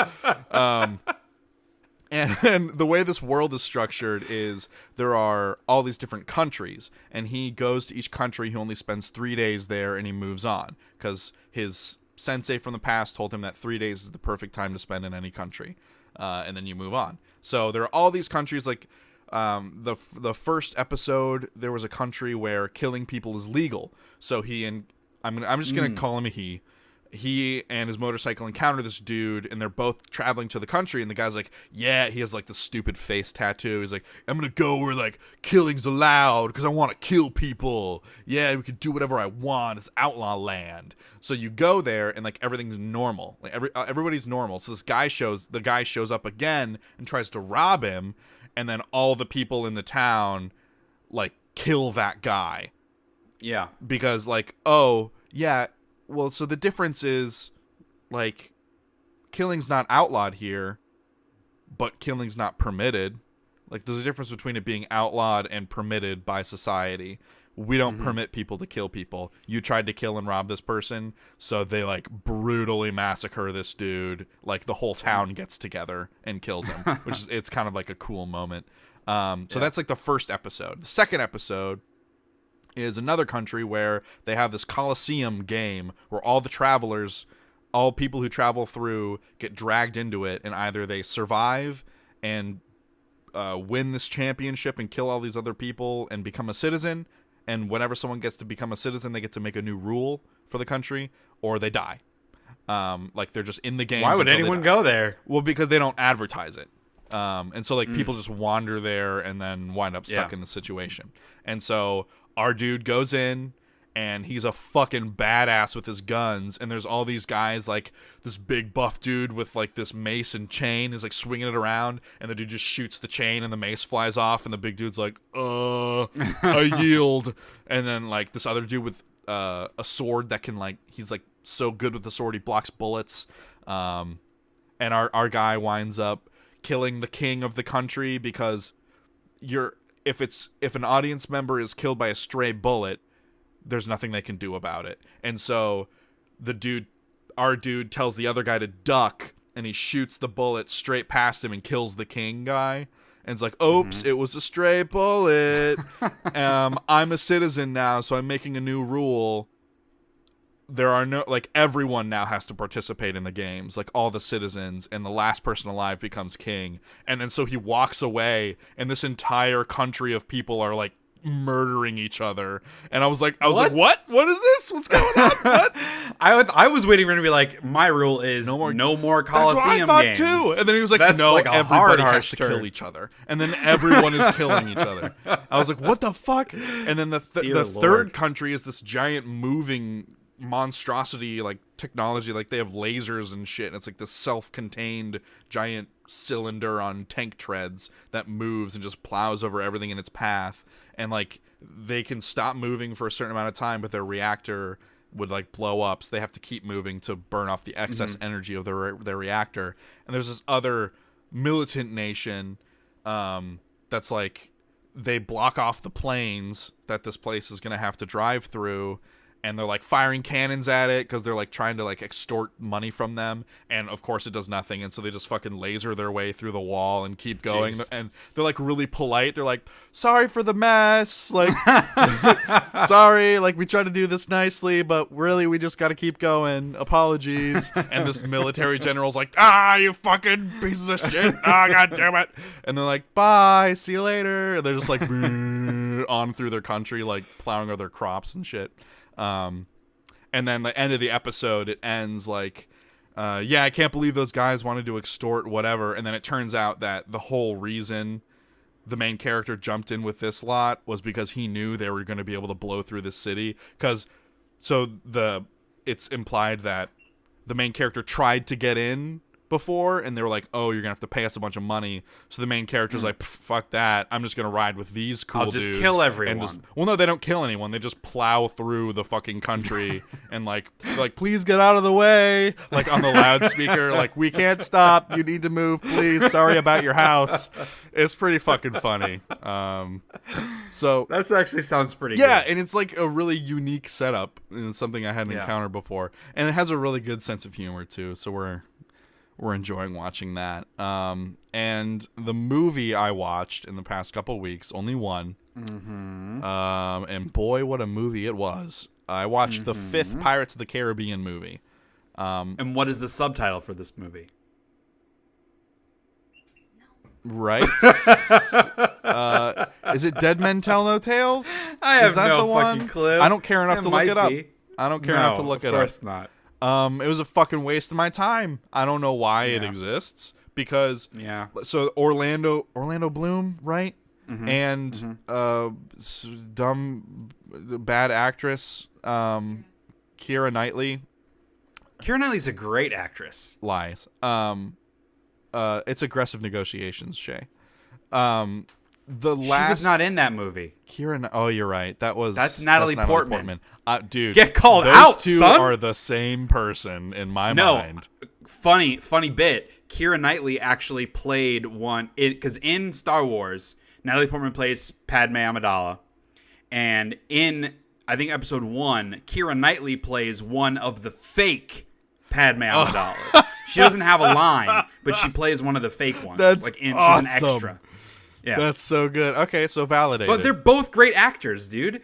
Natalie Portman's an Oscar-winning actress. You're an idiot. So you don't like those particular performances, and that's fine. But that doesn't make someone a bad ruin their actor whole career for one bad blanket job. statement. They're bad. Yes, you're right. It ruined their whole career. Yes, no one ever talks about Padme Amidala except when Natalie Portman except Padme Amidala. Absolutely, not her completely life-altering state. Yes. Okay. But she won for Black Swan, which is like one of the most amazing performances I've ever seen. All right. Well, I don't think she's very good. I also haven't seen Black Swan, so take it with less than a single grain of salt. You are the worst. I know. I'm just trying to talk about how bad this fucking movie is. So Orlando Bloom and Keira Portland, right? Of course. That's it. Portman. That's her sister. Yeah, Keira Portman. They show up for the last 30 seconds of the movie. Oh, okay. So they did get them in there, and boy, howdy, do they look rough. Well, they look older. Yeah. So like the rest of the movie stars these two young, attractive people and Johnny Depp. Johnny Depp. Because he's still doing it. He's still doing the thing he does. Of course he is. He's making like $80 million a movie. Why wouldn't he? And then what is that guy's name from No Country for Old Men in the James Bond movie? He plays a villain. Sure. Javier Bardem. Thank you. I think he's really good. He's awesome. His entire performance in this movie is CG. So it's like whatever. So like he's not even well utilized in the movie, I don't think. But yeah. So like I had no idea this was the 5th movie. I thought it was the 4th because I thought there were only 3. I'm the opposite. I have seen the 4th movie. I don't remember seeing it. I've seen it too. But I have seen it. I forgot there was a 5th one. You forgot the 4th one existed. I forgot the 5th one existed. Yeah, so I thought the 4th one was actually the 3rd one, and I thought the 2nd and 3rd were both in one movie. The same movie. It's too bad, man. The first one's really good. The first one is good. None of those movies are bad movies. They're middling at worst. Yes. They're completely forgettable and don't deserve to exist. Right. They serve no purpose. Yeah. Except to have good music. They do have good music. Sure. Yeah. So I watched that, and I probably won't ever remember it. Right. So you just wasted 2 hours of your life. Hey, it's not just 2 hours, dude. Like 99% of my time is wasted. So this is not exactly, new news. Just throw it on the pile. Yeah. So what about you? So I finished season 4 of Agents of S.H.I.E.L.D. Okay. And I'm really bummed because now I want to be watching season 5 of Agents of S.H.I.E.L.D. You started talking about it, and I was like, oh, yeah. It's on Hulu, but when I checked it, because Hulu is the fucking worst, for new shows that are currently airing, they don't have the whole season. They only have like the most recent 6 episodes. Oh. And so Hulu has episodes 2 through 7. Oh, man. And I was like, what the fuck? So I can't even watch. So now I can't watch it at all, and I'm gonna have to wait until it's over, and then in a year they'll add it to Netflix, and then I can watch it. So I'm annoyed. Find a totally legal way to watch it. That first episode. I thought about that, and I've done that in the past. The problem is I've used like 3 or 4 different sites for that purpose in the past, and all of them have been shut down. So I don't know which ones a couple have exist also that are okay been reactivated anymore. Since they were shut down. All right, I will look into it. I will look into other legal means of watching Agents of S.H.I.E.L.D. season 5. Yeah. But I am excited about it because, like, season 4 ends with a cliffhanger where, like, all the guys get captured by people that are in the background and it's dark so you can't see. Yeah. But I've already seen trailers and stuff for season 5 where it's the Kree. And they do at the end of season 4, the little stinger is Coulson waking up. He's on a spaceship. Right. So, like, at the end of season 4, I was like, how are they getting out of this? Because the situation that they were in was like all of these robots that were pretending to be the real people and killing folks. And like, I was like, how are they getting out of this? How are they going to write themselves out of this scenario? And they didn't. They just got captured and are now in space. Right. So that's fine. It's Agents of S.H.I.E.L.D. The show is really dumb, but I love it. Like it fills my heart, that kind of show. So yeah, I really enjoyed season 4 a lot more than I thought, and I really liked the dude that played Ghost Rider. I thought he did a good job. I thought so too. I like surprisingly, because when Ghost Rider first showed up, I was like, oh, they didn't like try and get another Nicolas Cage type for this, did they? Well, they totally did not. They went a completely other direction, which is the smart thing to do. Yes. And I also watched through all of season 12 of It's Always Sunny in Philadelphia. So, and I mentioned this is like episodes ago, but my top performing post on my website is my It's Always Sunny season ranking. And like I have way more views on that one than anyone else. I get like 10 views on that post a day, which I know doesn't sound like a lot, but it's a lot for me. Yeah. But so I was like, I should probably watch season 12 and update my post. So I did that. It's like recent seasons of It's Always Sunny in that there are 1 or 2 episodes that really stand out in a positive way, 1 or 2 episodes that really stand out in a negative way, and then the rest of them are like, eh. So I don't know. It certainly is not It's Always Sunny of old, but in recent seasons, something that's been exciting and fun like they're taking on more tropey kind of stuff. So like in season 11, they did an episode that was completely told in first person. Yeah. Like the camera was Frank. Right. And they did another episode where like it was all shot like the movie Birdman, where like it seems like it's a complete cut. one shot the whole time. And so in this season, they do an episode that's more like a traditional multicam sitcom called Old Lady House, a situation comedy where it's like Mac and Charlie's mom who live together, and Dennis tries to make a sitcom. He adds a laugh track to their he sets up security cameras and adds a laugh track to their lives. God. And like it's a lot of funny bits. Yeah. It's just the actual jokes and the writing aren't as strong as they used to be. Like they don't carry through. Okay. The first episode of the season is their musical episode, and so the whole thing is like it's a riff on The Wiz, which for people that don't know The Wiz, it is The Wizard of Oz, but like kind of inner city black kids as the Wizard of Oz story. And so in this one, they are watching The Wiz, and then the TV gets struck by lightning, and then they wake up and they're all black people. Oh no. So like they see each other as who they are, but so like you see them as them, but like whenever it's an outside person, they're black people. And so the whole episode's about race and blah blah blah, but they also can't stop singing because it was The Wiz, and like it's fucking weird, and it just doesn't really come together. It's just unfortunately not that funny. And the actual songwriting, and I'm assuming Charlie Day did a lot of it, because he's very musically inclined. I don't know, it just wasn't awesome. So there's a lot of those. The standout episode to me it's called Making Dennis Reynolds a Murderer, which pretty easy to figure out what's that is riffing on. And that episode is fucking awesome. Cause it's like that fake documentary murder mystery kind of a thing where he's on camera a lot, and they do some reenactments, and there's a funny bit where like the woman who was murdered in the reenactment is played by Dee, because she like wants to be an actress, and she's like, and they the voiceover as you're watching the reenactment is like, legally, we're obligated to let you know that Dee Reynolds is playing the other character in this, not herself, because for some reason she wouldn't agree to do the documentary unless we allowed her to be in the reenactment. So, there are a lot of standout funny moments, but the whole thing, like as a season, it doesn't really execute. Okay. And like to me, the other really good episode is, I think it's called The Gang Goes to a Water Park, which like, it's just vintage Sunny. It's just these characters in their relationships in a setting, and them just being the terrible people that they are. And those are the episodes I want to see. And maybe they're just running out of those ideas, which is fine. The show's been on for like over a decade, but those are what the things I want to see. The only other thing worth mentioning in this season, which I was like, what the fuck is happening?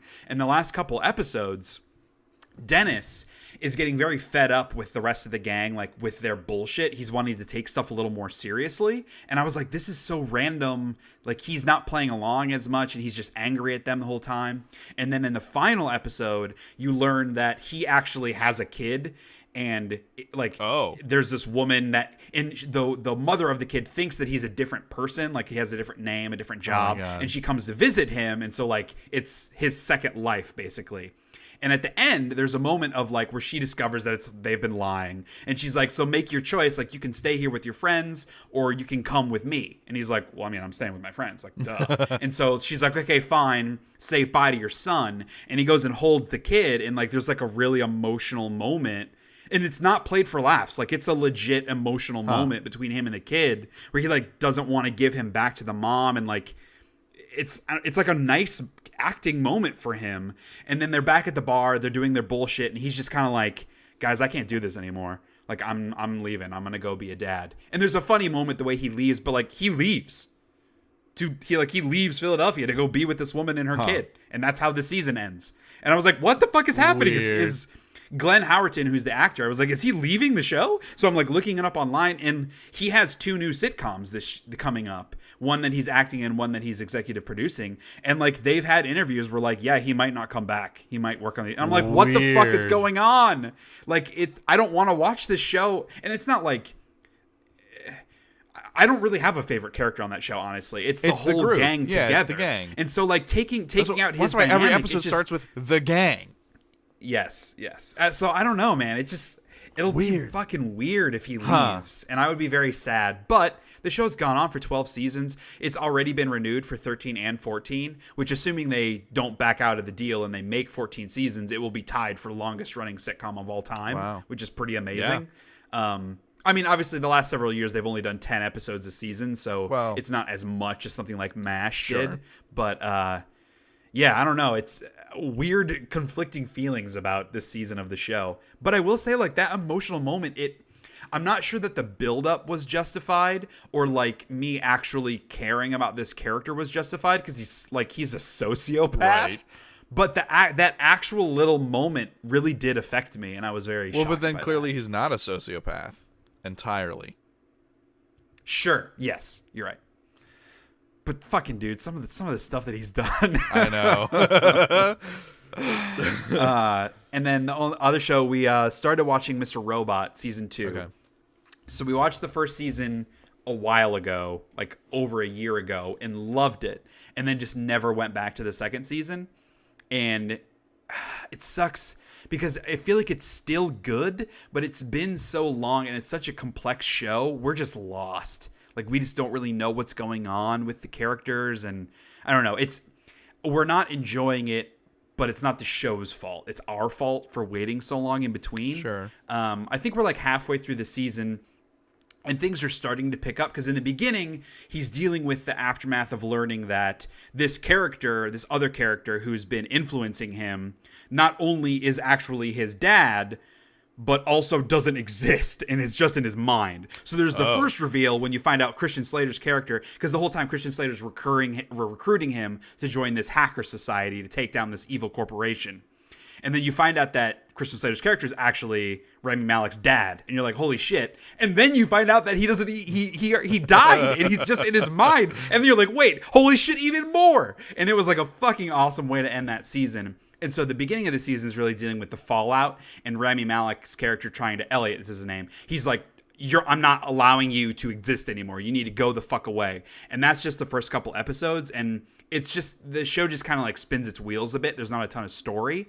And now the story is starting to pick up where like they're dealing with the aftermath of having hacked them. And there's this other darker Japanese hacking society that helped them take down this corporation. But now this other society is coming after them. So that part of it, I'm getting more interested in, thankfully. But just, it's like, a lot of stuff happened where I'm like, I don't remember this, or like, wait, who's this character? What did they say? And so it bums me out because I feel like I'd be way more into it had I watched season 2 immediately following season 1. Yeah. But there's too much fucking stuff to watch. What are you going to do? You know, Rami Malek was the big bad in Until Dawn. Yeah. Yeah. Okay. Yeah. He's awesome. He is fucking awesome. He has such obviously he has a really unique face, but he has those big eyes with such a skinny face that like, he's really, really good in this show. I think he was nominated for an Emmy for season 1 for Best Actor. And then watched a couple movies, so I'm still trying to watch a lot more movies before I post my top 10 list in a couple of weeks. I have 2 weeks now to watch like 30 movies that I'm trying to watch. So probably won't happen, but I'm making a dent. So I watched American Assassin, it was just an action movie. Michael Keaton was one of the leads. Huh. It's a good action movie. It's not particularly special. It's like basically this kid, his fiance gets murdered by a terrorist cell, and so he's trying to take them down on his own, gets recruited by the FBI or CIA, one of the two. And so he becomes part of this team, figure out there's like a nuclear plot that's being driven by an old agent that Michael Keaton trained, played by Taylor Kitsch, who, that poor guy, he's a good actor, but he was originally in Friday Night Lights, and he's had a couple opportunities for like big movies that have flopped. He was in the John Carter from Mars movie that was a huge flop. And so like he's a good actor, but those couple opportunities where he's had to like be the leading man have been bad. Not his fault, but just the movies have been bad. So he keeps getting relegated to like supporting cast now, and it sucks because I like him. But it was a fun movie. It's not particularly amazing. It's very much like a Mission Impossible, not in story, but like in execution, where there's some really fun action sequences, but the story is like relatively forgettable. Okay. Yeah. We watched Battle of the Sexes, which is Emma Stone and Steve Carell. It is a retelling of a true story from the 70s of I'm not going to remember her name, but she was a famous female tennis player who was like the best female tennis player in the world. And she started her own women's tennis league because the men's tennis league, they weren't paying fairly between men and women. And so she quits and goes and opens this other thing. She gets challenged by this old famous men's tennis player played by Steve Carell for the two of them to play. And there's a lot of like women's rights kind of stuff in the movie and in the story. It was really, really well acted. Emma Stone and Steve Carell are both really, really awesome. Is it supposed to be funny?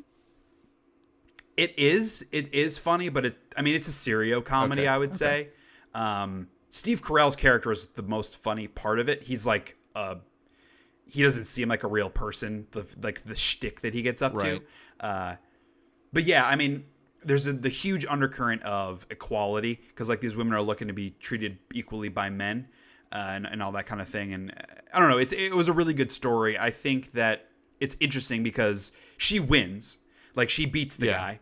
And I'm not saying I have an opinion one way or the other, but it's interesting because this movie would have never been made if she would have lost, if that makes sense. Because and this is an important thing in modern times because equality between men and women has been a hot button topic for a really long time. I feel like it's even more at a head in recent years.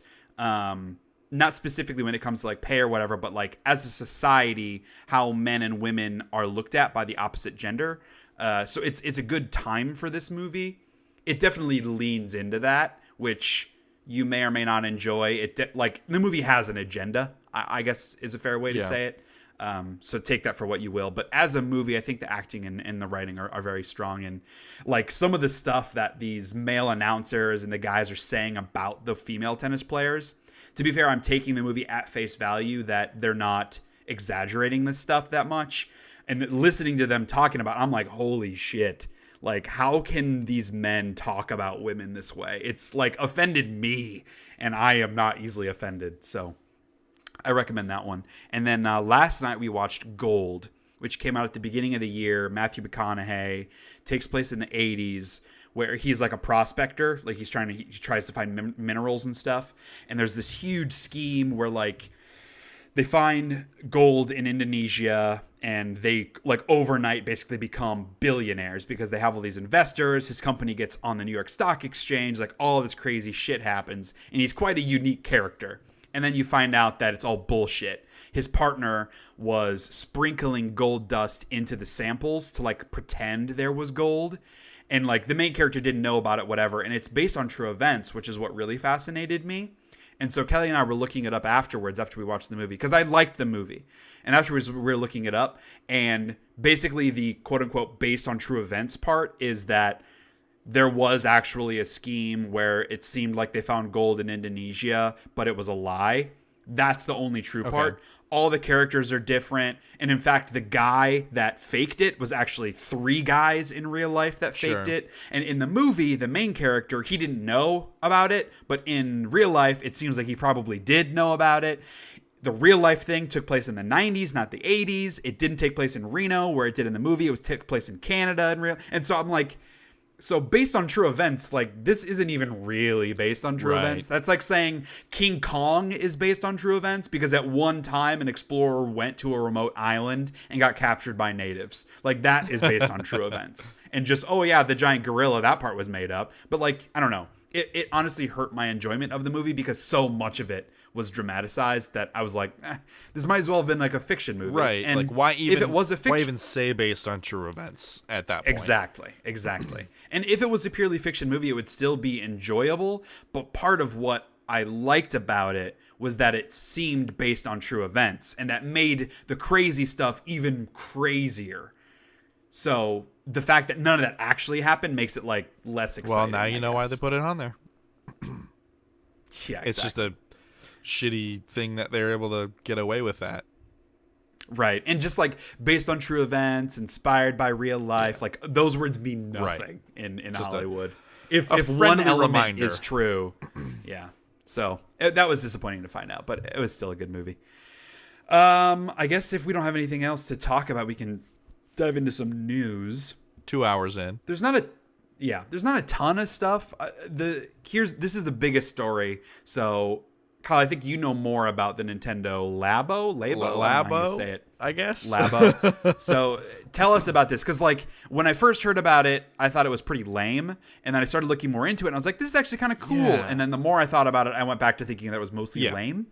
So tell us about this. So Nintendo had a little mini direct that they had the other day, and they showed off Nintendo Labo, which is cardboard do-it-yourself projects that have Switch implementation. So they sell these kits, and they're little cardboard models that you fold and bend and pop out, and they make things. Like one of them is a keyboard, and you put your Switch controller in the side of the keyboard, and the sensor, I'm guessing how it works, the sensor reads every time you push a key, like how far away the thing inside the keyboard is. It registers what key you're pressing. I'm not exactly sure how it works, but it registers like what key you're pressing, so you can make a fully functioning, like 1.5 scale cardboard keyboard. And you pop the Switch screen into it and play along and all that kind of stuff. So there are these different cardboard contraptions that you make, and they sell them in kits. What I saw, there were 2 kits, one for $70 called the Variety Pack, which comes with like the keyboard, there's like a fishing pole and some other stuff like that. There's a little like, those little microchip bugs that they used to sell, those little toys with like the 4 legs or like the 6 legs that pop down on the ground and they vibrate and they move. And you had a little remote control where you could make it move. It moves by vibration. Right. You put the Joy-Cons into this cardboard version, and you have the touchscreen Switch tablet in your hand, and you can control it with the touchscreen. So the Joy-Cons vibrate in such a way that it controls what direction the thing vibrates in. So it's like a fun little toy thing. Now these kits come with the software. I don't know what all of that looks like. Like there's a fishing minigame with a fishing pole with a string. So you put the Joy-Con in the fishing pole and you can reel with it. And the string is attached to another cardboard unit that registers like how you're pulling it and moving it and stuff. Like really interesting implementations for all these things. Like finding creative ways to use all of that sensory input that the Joy-Cons and the Switch have available to them to use, like gyroscope and all that stuff. I don't know how minigamey these things are, or like what the scope of each game is. And how they will continue to support it. Like with the fishing pole one, is it just one game? You're paying $70 to play one little mini game with this thing? Yeah, that's my concern. Yeah, so like the variety pack for $70, and then there's the robot kit, which there's a giant cardboard backpack that you put on, and then there are these little cardboard handles, kind of like a VR thing that you put the Joy-Cons in, and as you pull, like they're attached with a rope to the backpack unit, and it pulls and somehow reads the levers on the pulling thing, and then the Switch goes in this like very VR-like cardboard headset unit, and you like walk around and you control this giant robot, like you're punching as the robot punches and moving around and stuff. It's this giant, like, it's a kind of a fascinating way to like use these physical simple machines to translate to digital gameplay in real time, which is interesting. So the robot kit by itself, because it's like this large unit you have to get, that's $80. So hopefully, the software is robust enough to justify these expenses, because at the end of the day, you're just fucking buying cardboard and string. Like, that's so cheap. I think it's tough. It's a tough sell from that perspective, because you're right. It is. It's cardboard and string, but there's clearly some technology going on inside of those two to make this all work. And they're pretty robust. Like, they're pretty complicated things to put together. Yeah, it seems like a lot of moving parts. I so do there's like a Lego a lot aspect of customizability too. Yeah, and since it's cardboard, you can color and marker and draw on it and design on it and stuff in like some neat ways, which is cool too. Yeah, I think all of that is really cool. it's super expensive, which is not a new thing for Nintendo, but it's for me, it's more about the continued usage of this. Is this a thing that's fun to try one time? Right. Or are they going to keep having new games that support these things moving forward? Right. And I imagine that depends on the success of it in the early weeks. Yeah. And they did come out and like part of their marketing before the direct happened was there's going to be like a new way for kids to play with the Switch. So they have a market they're clearly targeting. Yeah, it definitely seems targeted to kids. Although I don't see any kids being able to build this shit. Their parents are going to certainly have to do that. Yeah, well, I did see in the trailer on the Switch itself it has like directions. So animated directions videos that play on the Switch and the software to put the thing together, which is kind of neat. So I don't know, like Nintendo always has these crazy weird peripheral ideas, and this is I think one of the more interesting ones they've ever had. Yeah. And even if this doesn't work out, it's a cool thing for them to be experimenting with that could lead to some cool things in the future of the industry. Right. And not even necessarily just by Nintendo and not even necessarily just from a games industry perspective, also like education and stuff like that. It has cool absolutely. Possibilities for that. So it's interesting. It's coming April 20th. I believe the Variety Pack and the Robot Kit will both be available then. I don't know that I will get this. I think I might wait to see like what the software, how robust the software lineup for it is. But I am, because I love to like sketch and draw and color and stuff. I think it'd be a lot of fun to get these, put them together, and then like make them look really cool. My other worry is like cardboard is not, a long-lasting material. So like what happens the first time you drop it?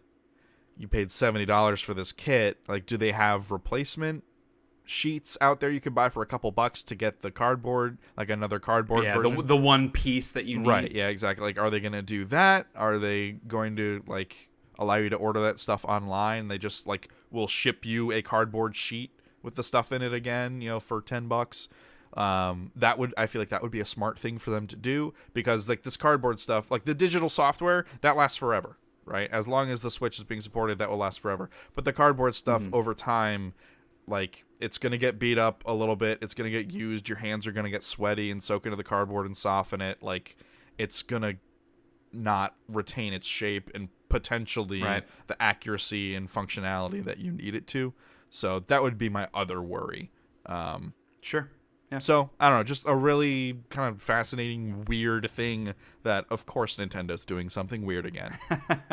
Yeah. And that's good, though. I love it when they experiment with this shit. They have plenty of money to burn in case these things don't work out, and obviously the Switch is selling really well, so I'm glad that they're still wanting to do crazy things. That's one of the things that makes them stand apart as a video game company. Yeah, and like how family-focused they are. Also makes them stand out. I'm less interested in that, but yeah. You're right, yes, same.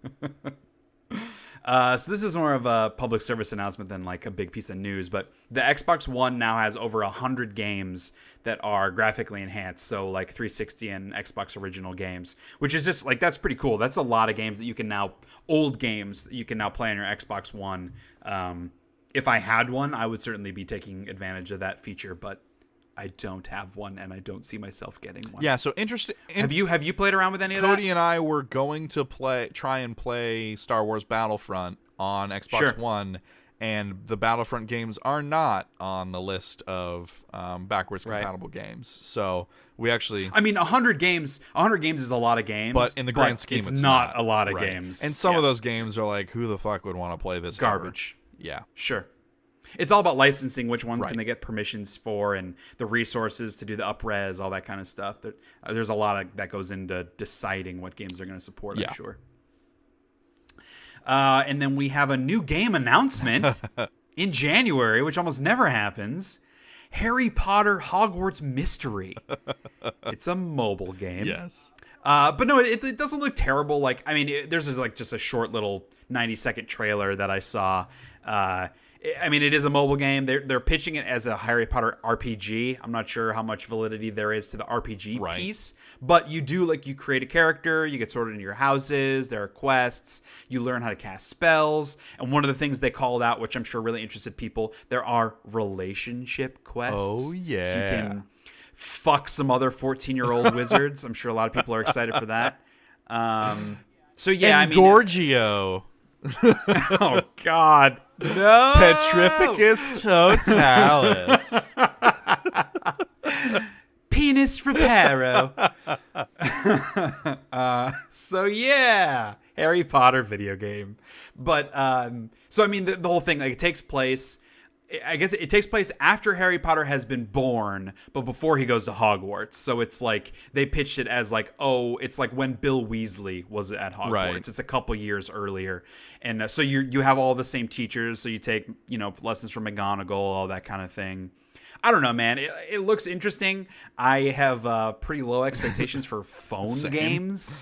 But who knows? This could be, assuming it's not like $10 or something crazy, or the opposite, free to play, but you have to buy all the spells. Yeah. As long as they do it right, it could be a fun game.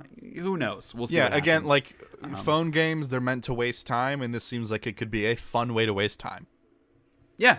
And honestly, it seems like it could be more involved than a traditional phone game if it does execute on those RPG kind of ideas. And honestly, I might not be as interested in this if I hadn't played Hogwarts Battle board game and seen how well crafted that was.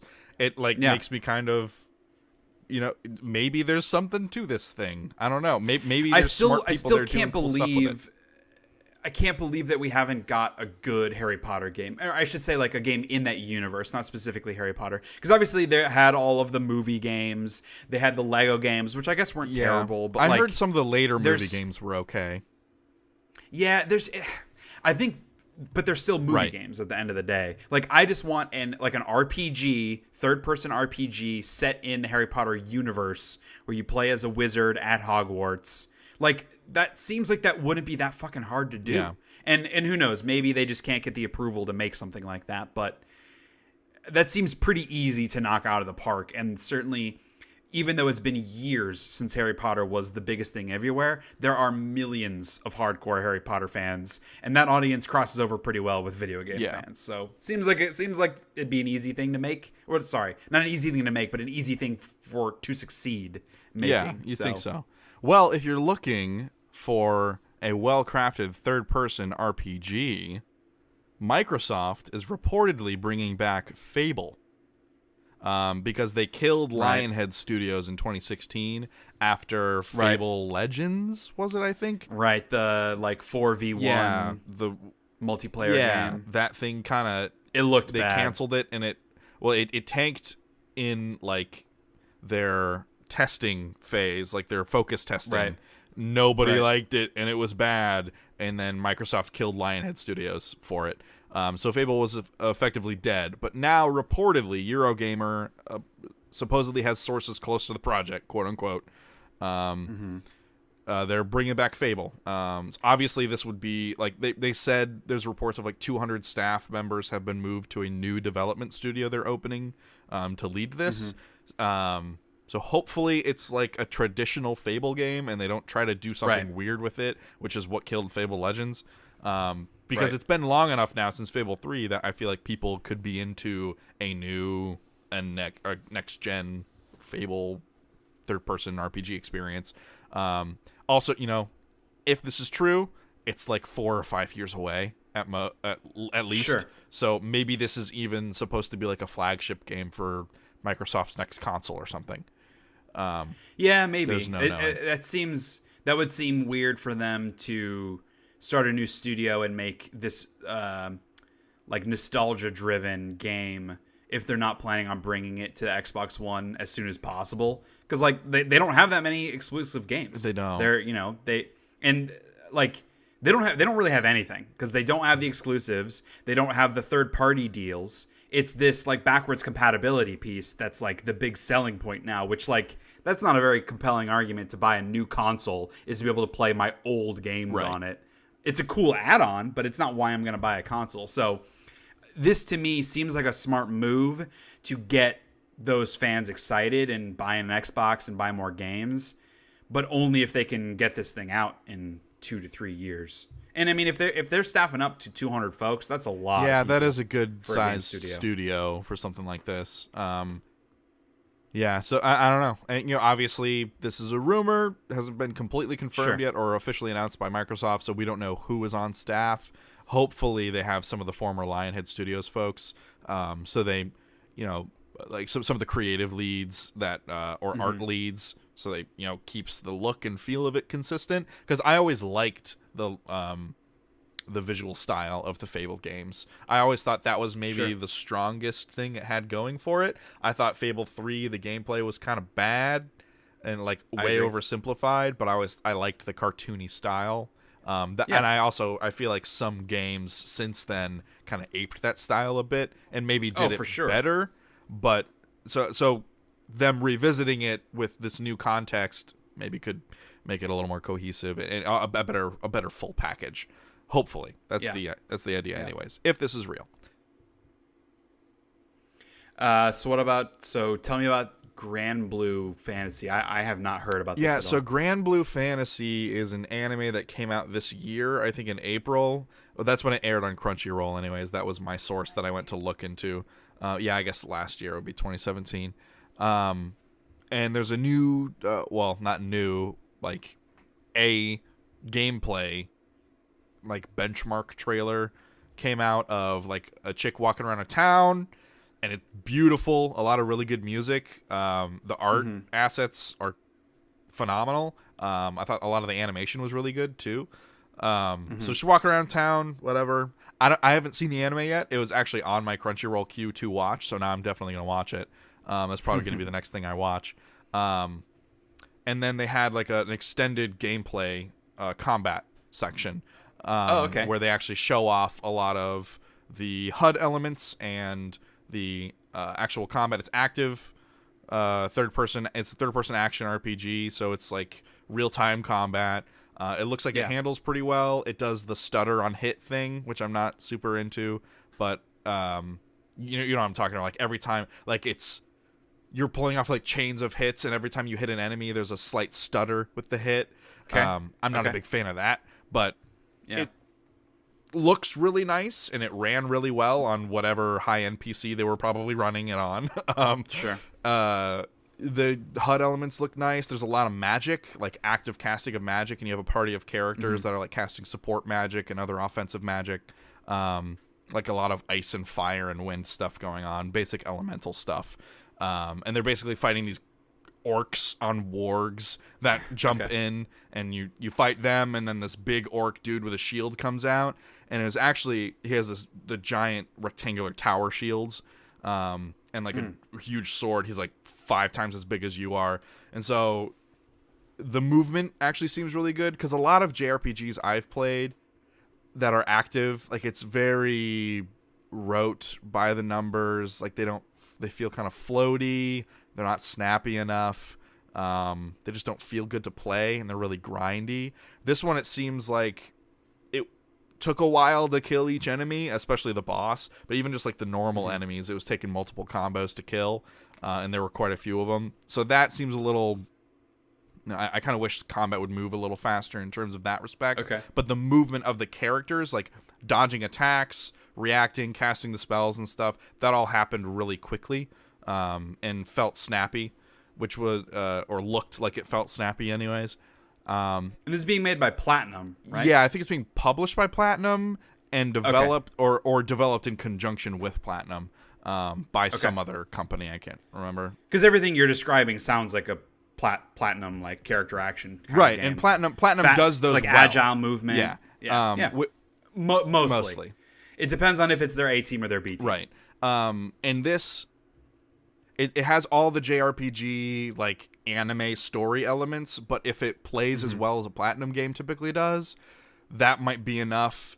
Because I've tried playing like the Sword Art games, because Sword Art's one of my favorite animes, and those games are awful. They don't play well at all, and they're grindy and they're boring, and it's very like the same thing over and over again. If this isn't that, I would be a lot more into it. Also, it kind of hinges on whether or not I like the anime. But yeah, and like the boss that they're fighting, the giant orc dude with a big shield, the more you damage him, his shield is like denting, and that's like a good visual indication of where his health is at, apart from his health bar. And like he went through several different move phases and forms and stuff that was felt kind of dynamic. Yeah, so it seems like there's some promise there. Actually looks like a good one of those as opposed to an average one of those, which might be enough to get me to play it. So yeah, interesting. Well, I guess the last piece of video game news. So they have put release dates on the DLC for Assassin's Creed Origins, which I'm not sure how interested I am. We'll see like once I wrap up the actual game if I feel like I want more, because I've already played a lot of Assassin's Creed and I still have a lot to go. But the first piece comes out January 23rd. It's called The Hidden Ones. Just introduces a new area. You fight some like Roman enemies. It's got like a new kind of side story. And then they have another paid DLC on March 6th called Curse of the Pharaohs, which seems similar. New area, new types of enemies. But that one focuses more on like these special kinds of monsters and stuff, which that could be cool because it's different than most of what else you're doing, which is like, you know, when I talked about my experience fighting that giant snake thing and like you have this glowing gold bow with infinite ammo, and it wasn't that awesome of a mechanically, because basically the snake just kind of goes in different areas, spits poison at you, and you're trying to shoot him when he comes out of the water. It's not like the most amazing from a gameplay point of view, but it's different than most of what else you're doing in Assassin's Creed, which helps keep things fresh. So if this is giving a lot of that, where like maybe there's some big monster bosses and different kinds of enemies and the way they fight could be more engaging. And then finally, they have the discovery mode, which is that educational tool that we've talked about, which is like non-combat. You can just kind of go around in the space. It's obviously for schools and that kind of thing. And that comes out in February 20th, and that is free. So that I might even check out just because, like... Free for people who own the game.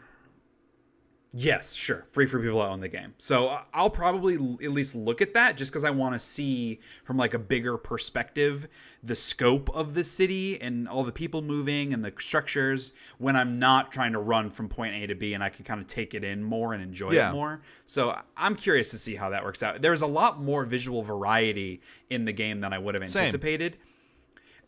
Because, like, obviously you have the desert segments, you have the little desert villages, which is, like, very clay, and then you have the larger cities like Memphis or wherever else, which, like, either you get Greek influences or Roman influences and that kind of, or Egyptian influences, and it kind of changes the way that structures are built and the materials, and they have, some of them have, like, slums areas, and I don't know, I was just surprised that, like, a game, when you think about it, it's like, oh, it's set in the desert.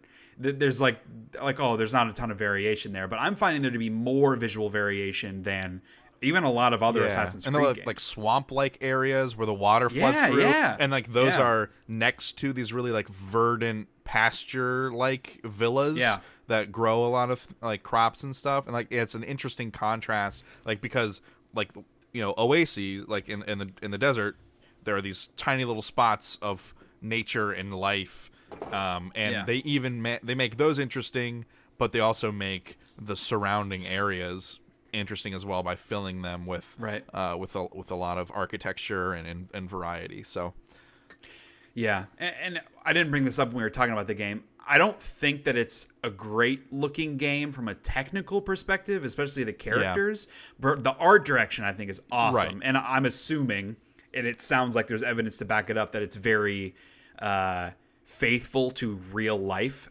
which I really respect. So it's like, I mean, it's a huge game. So I'll give them a little bit of credit in like the visual fidelity side, but the art direction is very strong. So using this as an educational tool, it's more than just that it's accurate. It's also like, I mean, it's good to look at those buildings and stuff. They look pretty. So they do. It's cool. Moving to movie news. So Fox, after the recent sale, which is still, they need to sign on the dotted line, or not that, but they need to get approval, basically, that this is okay to do, but seems like it's going to happen. Fox selling off like their studios, some of their networks to Disney. They've adjusted the release dates of their like Marvel franchise movies, their X-Men kind of related movies. I'm sure part of that is because of Disney's influence, Marvel's influence. So Deadpool 2 was coming out June 1st, has been moved up to May 18th. So that's exciting. I'm really looking forward to that. disappointingly, New Mutants, which is their like young X-Men horror movie. It takes place in like a psych ward. It looks fucking awesome. Well, maybe as a horror movie, not awesome, but awesome that they're doing something new with these franchises. Inserting new They're not just genres action into the movies. franchises. Yeah, that's very, very exciting. But that movie was supposed to come out in April of 2018. It's been pushed back to like beginning of 2019 at this point. So that sucks that they're pushing it back. Hopefully it's not an indication that the movie didn't come together or that they want to do reshoots, but hopefully it's more just strategically, because you have to imagine that Disney and Marvel are now thinking, how do we integrate X-Men into our current Marvel franchises? Right. And I'm assuming that a lot of these moving pieces have something to do with that. Finally, Gambit was supposed to come out in beginning of 2019, starring Channing Tatum as Gambit. Oi. Moment of silence for that awfulness. And it was going to be directed by Gore Verbinski. He was the third director attached to this movie in the time since that has been announced. He has now left the project due to quote-unquote scheduling conflicts, and it's been pushed back to June 2019. So they're still looking for a new director. I have my personal preference that this movie never happens because I don't want to see Channing Tatum do a Louisiana accent. Me neither. I don't want to see Channing Tatum do much of anything. I was just saying, frankly, I don't want to see him do anything, but I really don't want to see him do another accent because I've seen him do accents before and it's hilariously embarrassing and not in a fun way, just bad. So yeah, we'll see if that movie ever happens. It certainly is on track to never happen, I would say, considering it's supposed to come out in a year and it doesn't have a director. Right. So we'll see. Finally, they released a second trailer for the new Tomb Raider movie. So the first one was more like a style trailer, and it was like a hype trailer, kind of like, we're making a Tomb Raider movie. This is more about like the character and the story and building like what the actual movie will be. I was shocked how close it seems to the 2013 video game. Oh man, it's like there are some things that like shot for shot from the game, which like I think that's a bad thing. It's a weird, I'm of two, like fan servicey, right? Yeah, it's a weird. I don't think I like it. I'm of two minds because I really liked that game. Obviously, the story seems to be different because in the video game, it's very Asian influenced. They're looking for this like hidden god, effectively, and in this, it's similar, but it seems also different. I'm not describing that well. It doesn't. The story and the villains seem different than the game. It's all the other stuff, like it being on the island. The actual Lara Croft character seems pretty inspired by the game. She obviously uses her pickaxe, her bow, all that kind of stuff. That stuff I think is good to take from the game because I think the game was really successful in building Lara Croft as a character, more so than anything else Tomb Raider has ever done. The old Angelina Jolie movies, the old video games, she was a TNA character, and this is like she's a human being who has like thoughts and opinions and desires, which I think is very good. The actual trailer, it doesn't look great to me. It looks a lot of the effects were pretty bad. So I don't know. I'm hoping it doesn't turn into like Assassin's Creed, the movie they made, because that when they announced it, it looked like it could be cool. There was a strong cast. It seemed like they were taking some good influences from the games, but the stuff that they changed was so laughably terrible that it just ruined it. And this, I am afraid, is the same thing, where it's a strong cast. They're obviously taking a lot of lessons from the games in a positive way. A lot of the fan service stuff seems cool, but the actual story could maybe be bad. I am hoping that with Walton Goggins playing the villain, Walton Goggins is fucking awesome. Yeah, I love him. So I'm hoping that he can carry that, like, mustache twirling smarmy villain that he seems to be doing, because he's really good at the chewing the scenery kind of characters. So I'm hoping that he's able to, the director gives him free reign on going over the top, because he's good at that. So I don't know, man. I don't know. I when I first heard about this movie, I was not excited. I saw the first trailer and I was like, this actually could be pretty good. And after watching this one, a lot of those little bits and pieces, those red flags, especially like the effects and stuff and the music, I was like, actually, maybe not. The music they used for this trailer was pretty terrible.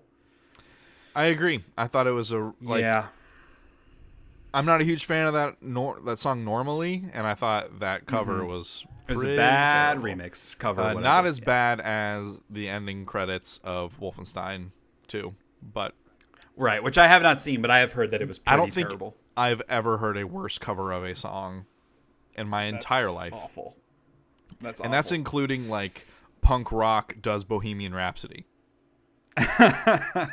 So right. it's a low bar to miss. So I mean, we got a nice long episode going, but there was one segment that I kind of wanted to talk about because I've been thinking about this a lot lately, and that would be the most disappointing video game experiences from 2017. So last episode we talked about your favorite games. I still need to put my list together, which will come in a couple of weeks, but figured this is the Shea Hates Everything podcast, so we should talk about maybe some games that weren't awesome. And this isn't like saying these are the worst games we played. It's just most disappointing. What did we have really high expectations for whatever reason, that did not deliver? Yeah. So I guess because I have like a top 5. So your 2 biggest disappointments are also on my list. Right. So we can walk through my top 5 and talk about those. So my 5th most disappointing game, Nier Automata. Not because I personally had high expectations for it, but because it was sold to me so well by the guys at Giant Bomb and girl at Giant Bomb that I was like, I'm willing to give this one a shot. I'm going to put it on easy. I'm going to see how fucking batshit the crazy story can get, and I'm excited for that. And to me, the gameplay was just so uninteresting that I didn't want to see it through. And I totally believe that things get wacky and that it does have a deeper character thing that they're trying to build. But what I experienced in like 6-7 hours of game time, which is a pretty good amount, the combat is terrible. The game is straight up fugly looking. And I didn't find, even though there was that one crazy scene, I didn't find it to be all that engaging from a story perspective. Right. So I don't know. Yeah. What about you? I mean, you played less than I did or more than I did? I think I played just slightly more than you did. And I just have not had a drive to go back to it. Yeah. And that's more what it is. Like, and again, I'm not saying that it's this terrible game. I definitely think there are parts of it that are bad. Like, I think that it looks terrible, period. But it's one of those where, like, there are lots of games that I've played recently that didn't grab me that I want to go back to, or that I did enjoy a lot of aspects of and dislike some aspects of, like Life is Strange. I want to play the 3rd episode. There are parts of that game and the first 2 that I thought were terrible, but there was enough good that I want to go through the 3rd episode, even knowing that there's still going to be stuff I don't like. With Nier Automata, I have no interest in ever touching it again. And I might, but right now, like, no thanks. Hard Same. pass. Number 4 on my list is Telltale's Guardians of the Galaxy. This is less... Because, I mean, Telltale's been a mixed bag lately. They are working on too many things at once, I think, and they're just overreaching, and hopefully they are dialing that back. I also feel like a lot of their writing team has left the company in recent years, and so the writing has not been as strong as it was back in like the early Walking Dead days, Wolf Among Us, that kind of thing. This was less about high expectations for a new Telltale game and more just like because it's Guardians of the Galaxy. I really like Guardians. It's a really easy, good opportunity for humor, which they did well in Tales from the Borderlands. Right. And there's just nothing in this one that, like, it's just not a funny game. The jokes are painful. They're like bad dad jokes constantly. Okay. It just doesn't have that much personality. The actual gameplay pieces aren't interesting. There's like a puzzle solving mechanic where you go between 2 different levels with like some jet boots, and it's just hard to control. The camera isn't set up in a way to where you can see well. It just seems poorly designed in a lot of ways. I've played the first 2 episodes, and I will finish it, but only because I want to get the Platinum Trophy. It's not that I want to play the game. So hey, you get I was paid pretty for Platinums now, man. Gonna make that money back. Yeah, like 10 cents.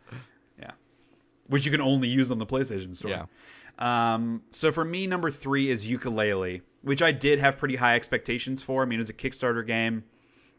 I didn't kickstart it, but I've been following it for a while as just sort of a reinvigoration of that 3D platformer piece. And I've really liked the Ratchet and Clank games for a long time, but they've gotten more into the action side than the platforming side. So I was looking forward to this being like a new Spyro, a new Banjo, a new Super Mario 64 style platformer. And it is. The problem is that just doesn't carry anymore, unfortunately. Like, it does everything that it tries to do. It's just that kind of game just doesn't really work anymore. There's too much repetition. The camera is bad. There's some charm to it, but a lot of it is, I don't know. I didn't like a lot of the characters I didn't think were that cool. The vendor who's a snake that wears pants is pretty awesome, but that's about it. So yeah, I mean, and I told this several episodes ago when I was playing through it, but I played through most of the game and I got almost all of the little side collectibles that I could get. And I was ready to face the final boss. I go up to the door and it's like, nope, you need to collect like 30 more of the books or whatever the hell. I don't even remember what it is anymore. And I was like, no. I don't want to go play the same mini games again, just in a new world. I don't want to go do these hidden challenges anymore. Just no interest. I've played this game for 20 plus hours. Let me beat it. Don't make me get everything in the game to beat the game. That sucks. So that was another disappointing piece because despite everything, like, I wanted to see it through and I am not ever going to see it through now. Number 2 for me is Star Wars Battlefront 2. And we've talked ad nauseum about why that game is a fucking bummer. We don't need to revisit that. But just kind of from a broad strokes perspective, it seems like they made some good improvements to the actual multiplayer part. But everything around the periphery with the loot boxes and the progression are so anti-player that, like, it's straight up offensive to me. And the single player is just a complete missed opportunity. Functions so much like the Battlefield 1 single player, where it's like it's a tutorial for the multiplayer versus an actual story of its own. And they had an opportunity there, like whatever her name is, the main character, Urso. No, that's from Rogue One. Whatever. The main character that you play as, like, she's an interesting character. And the whole, like, was working with the Empire and then goes to the Rebels. Like, that could have been compelling. But they just throw in all these side missions where you play as your favorite Star Wars heroes and meaningless things that it kills all the momentum of this character story. It's so linear. It's a missed opportunity in every single sense of the word. And then if you add on top of that those EA business practices that are absolutely deplorable, I actively hate this game. And then my number 1, well, actually, no. So you have another one on your list that I do want to talk about a little bit. So let's talk about Zelda. Yeah, so Breath of the Wild is... I didn't do like a top 5 or anything. I just listed my 2 biggest disappointments. I think Breath of the Wild was stupendously disappointing to me because I was finally ready for another Zelda game. It had been a long time since I felt like I was in the mood for one, and I finally was, and it was new and surprising, but then so much of that game, the message to me as a player is that it doesn't want me to play it. Like the rain that makes you fall and you can't climb and traverse the way you want to, the gyroscope puzzles that are in some of the dungeons are deplorable. Like they don't feel good. They're frustrating and difficult. I think this whole stamina system is bad for exploration. The cooking interface is awful. It's tedious. It's just poorly designed. The UI is bad and not well explained. And the story is practically non-existent. I have no idea what's happening in the story. It does not direct you in a very meaningful way towards anything significant. See, that I like, actually. I like that it's like your quest is to defeat Ganon, and you can go about doing that in whatever way you want, and it's just completely free. I like that. I think they could have done a better job giving you more stuff up front, maybe, like more ideas of things you can do. Because I just ended up wandering. Right. Accomplishing nothing, and then I keep stumbling into areas where I'm like the guys are over leveled and I die in one hit. How am I supposed to know I'm supposed to go defeat these like little the corrupted divine beasts, the corrupted versions of the heroes? How am I supposed to know I'm supposed to go talk to the Zoras? Like, how do I know any of that stuff exists unless I stumble across it? Like, Yeah, and I think that there is a benefit to that because it is that sense of discovery, but maybe, I don't know. I don't know what the solve is for me because I like that from a design perspective. I think that's good. I'm not sure what they could have done to make it better, but I do agree that it can feel aimless. Yeah. Like, even if in the temple you wake up, if there are drawings and carvings of all the different races, like, throughout the land, and you look at them and you're like, oh, like, this race looks really cool. They might live in this kind of an area, so I'm going to go search this part of the world to find them and discover more about them. Even if it's something like that, there's nothing like that. So, like, you don't know the races that are in the... If you've never played a Zelda game before, you don't know the races, and you don't know what they're like or where they might live. So I feel like, in some ways, your enjoyment of this game depends on foreknowledge of the Zelda canon, whatever that even fucking is. Yeah, and it felt listless. It felt like a lot of my time I didn't know what I was doing. Which, like you said, there's a benefit to that, but I think it's more of a hindrance for me personally.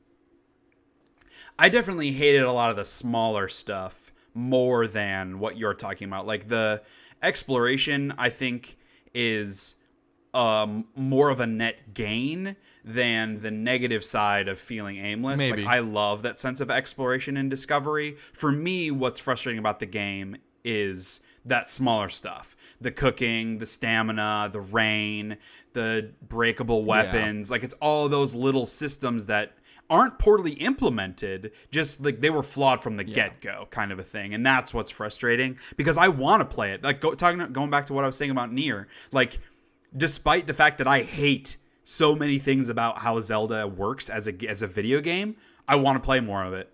I want to muscle through and figure that shit out because I want to experience more. I want those, like, little moments to happen. And that, like, that to me, that positive outweighs the negative personally. But I certainly can't blame you for any of the criticism because I think it's all valid. Yeah. And like how you switch weapons and equip stuff. Like, it sucks. How many examples do we have of radial wheels that work properly and like exactly as intended, and they go and do this bullshit system that feels bad and is obfuscated and poorly designed, and like it just goes like they develop this stuff in a bubble. That's how Nintendo it's like no works. other video games exist other than Nintendo and games. Like, you know, like that's maybe that's a good thing that all right, so most of the time it's a good thing, but then times like these it gets in the way of me wanting to play it. Like, hey Nintendo, guess what? Some other people can occasionally do things right, and it's okay to take lessons from that.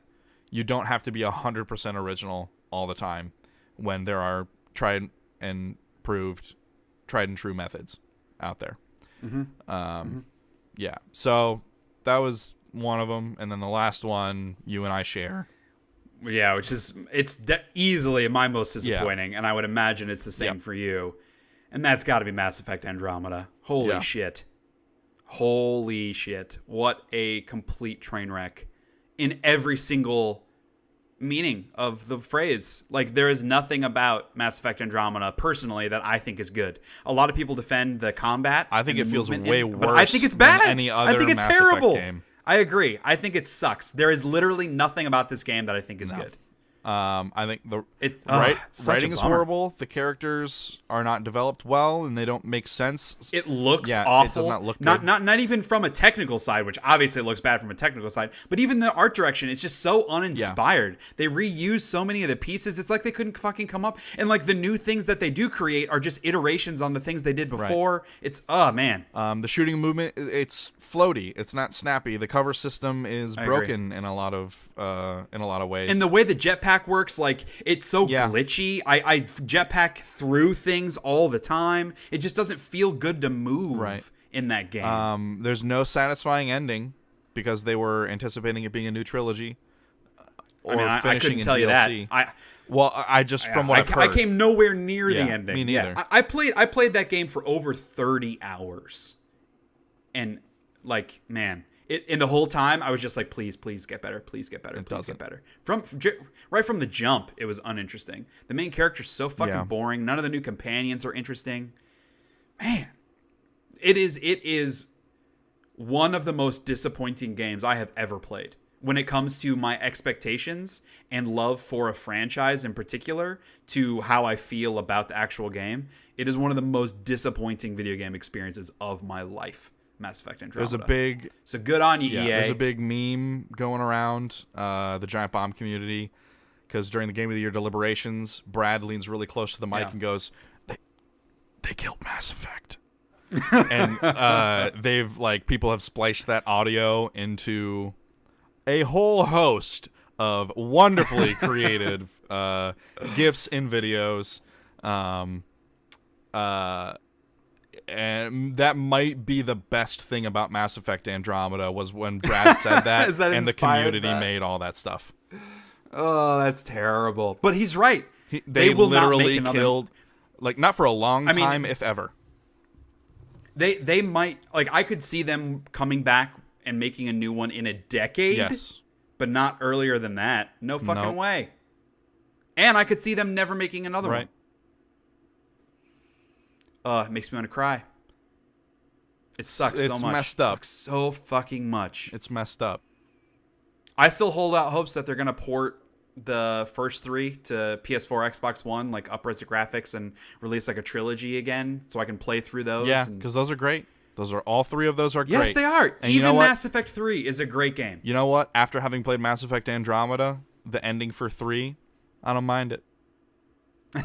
I still think it sucks, but the rest of the game is so good. I think it makes up for it. I think the side quests in Mass Effect 3 are pretty bad or non-existent. Mass Effect 3 of the heist where it pulls it was awesome. It culminates. It was fucking one of my favorite things. You have the party where you have all your buds. One of my favorite things I've ever played in video games. Fuck so you, good. EA, and fuck you, Mass Effect Andromeda. You killed one of my best friends, you bastard. So yeah, those are our most disappointing games of 2017. Yeah. Let us know what game you were disappointed in. And again, it's not like a lot of these come down to games we hated, but it's more because we wanted them to be better than they were, less they were just actively bad. If this were worse games, we'd be talking about Drawn to Death. That's for fucking sure. But I had no expectations for that game. So. But speaking of games we hated for being disappointing, I guess we can talk about our Hate of the Week. Hate of the Week. So, Hate of the Week this episode, I'm just going to say in general, goes to YouTube. It is about a particular story or a move that they made recently that got it on this list, but I've been pissed off at YouTube for years at this point, really since Google acquired them a long time ago. So recently they announced that channels can no longer be monetized unless they have 1,000 subscribers and have over 40,000 hours of views in a 12-month period. So that doesn't sound crazy. 1,000 subscribers, there are tons of channels that have those. But from a personal level, my channel is no longer monetized. And Kyle, your channel is no longer monetized because we don't have 1,000 subs. And neither of us are uploading. It doesn't really matter. But the issue is, because this doesn't affect their big money winners. All of their million subscriber channels, all those folks that are on YouTube Red and in the news, blah, blah, blah. That doesn't affect any of those folks. But it does affect people trying to start on YouTube, which maybe that doesn't happen as much anymore, which would lead to this decision. But I would find it difficult for a person to want to jump into YouTube now and open a channel knowing that they're not going to make any money until they hit 1,000 subscribers, which for some channels could take years, if ever. There are plenty of people like both of us that, your channel was larger than mine and you got more views than mine on a lot of series. But neither of us, it's not like we were big channels and it's not like we had huge audiences, but we did it because it was fun. And the monetary side was an extra fun bonus. And if I was going to come back to YouTube, it's not like I would come back because I was going to make a lot of money on it.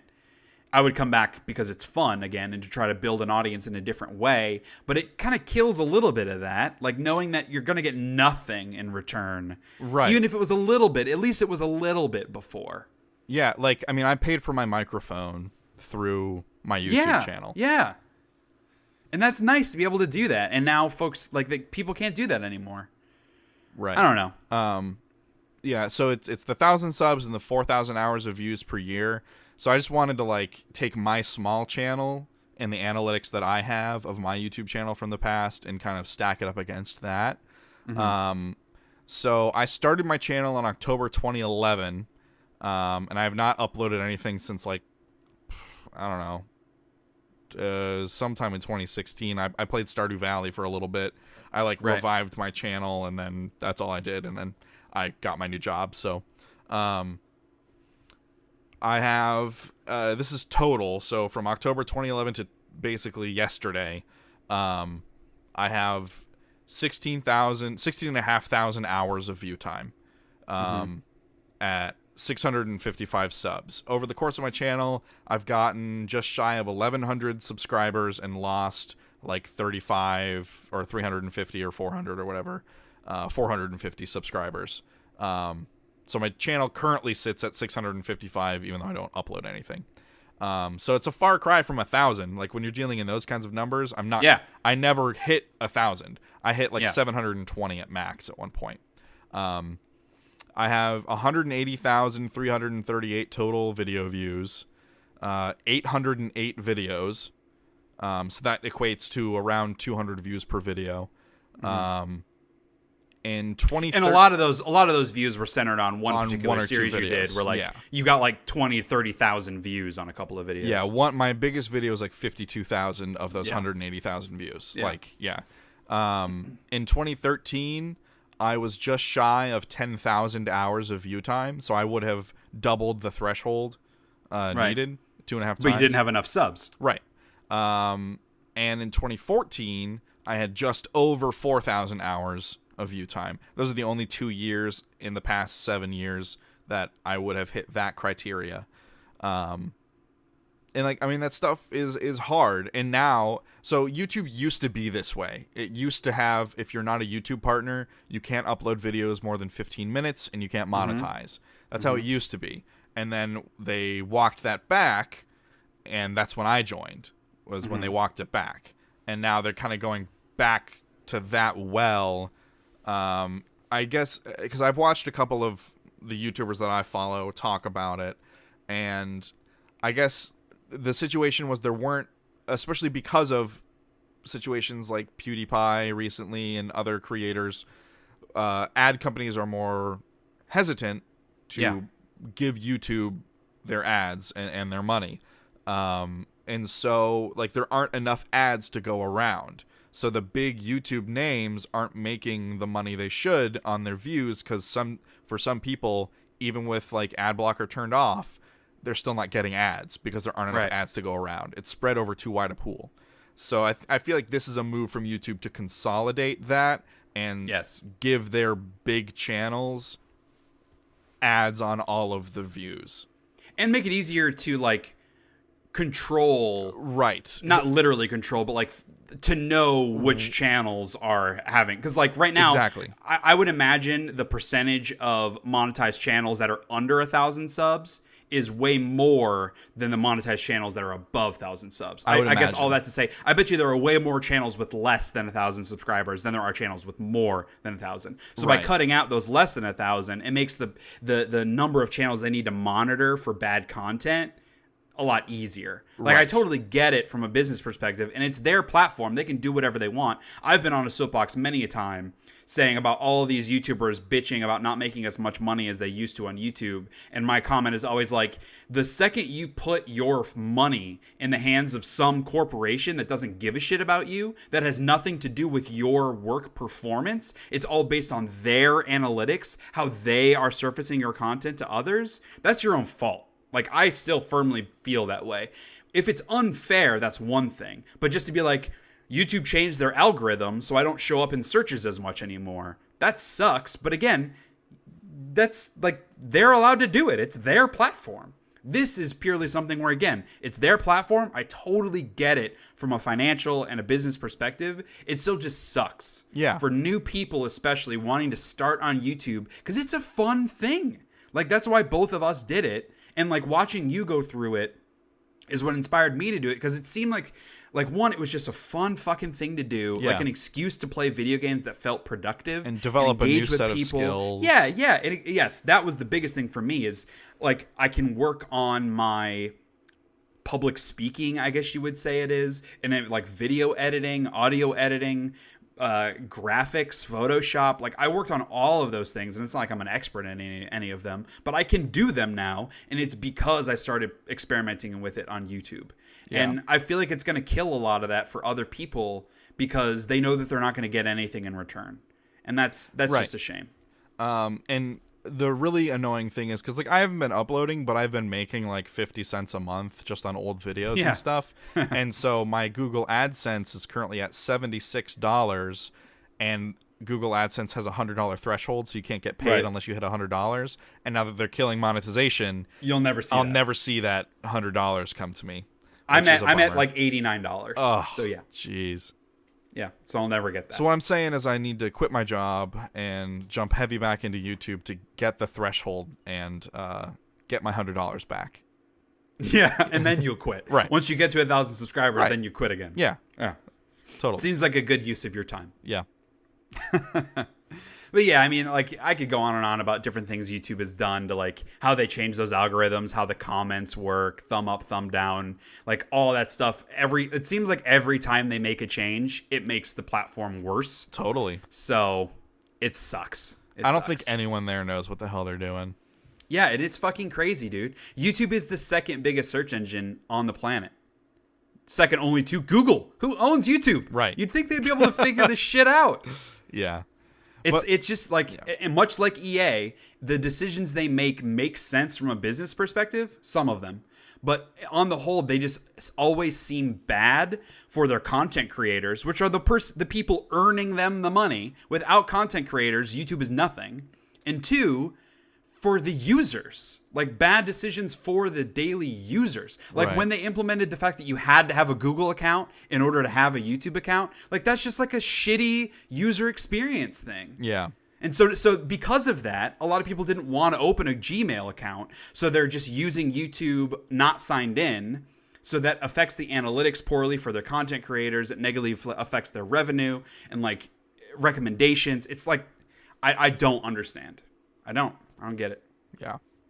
And we were talking about this a couple of days ago when we were brought up this topic. Like someone else needs to come on now.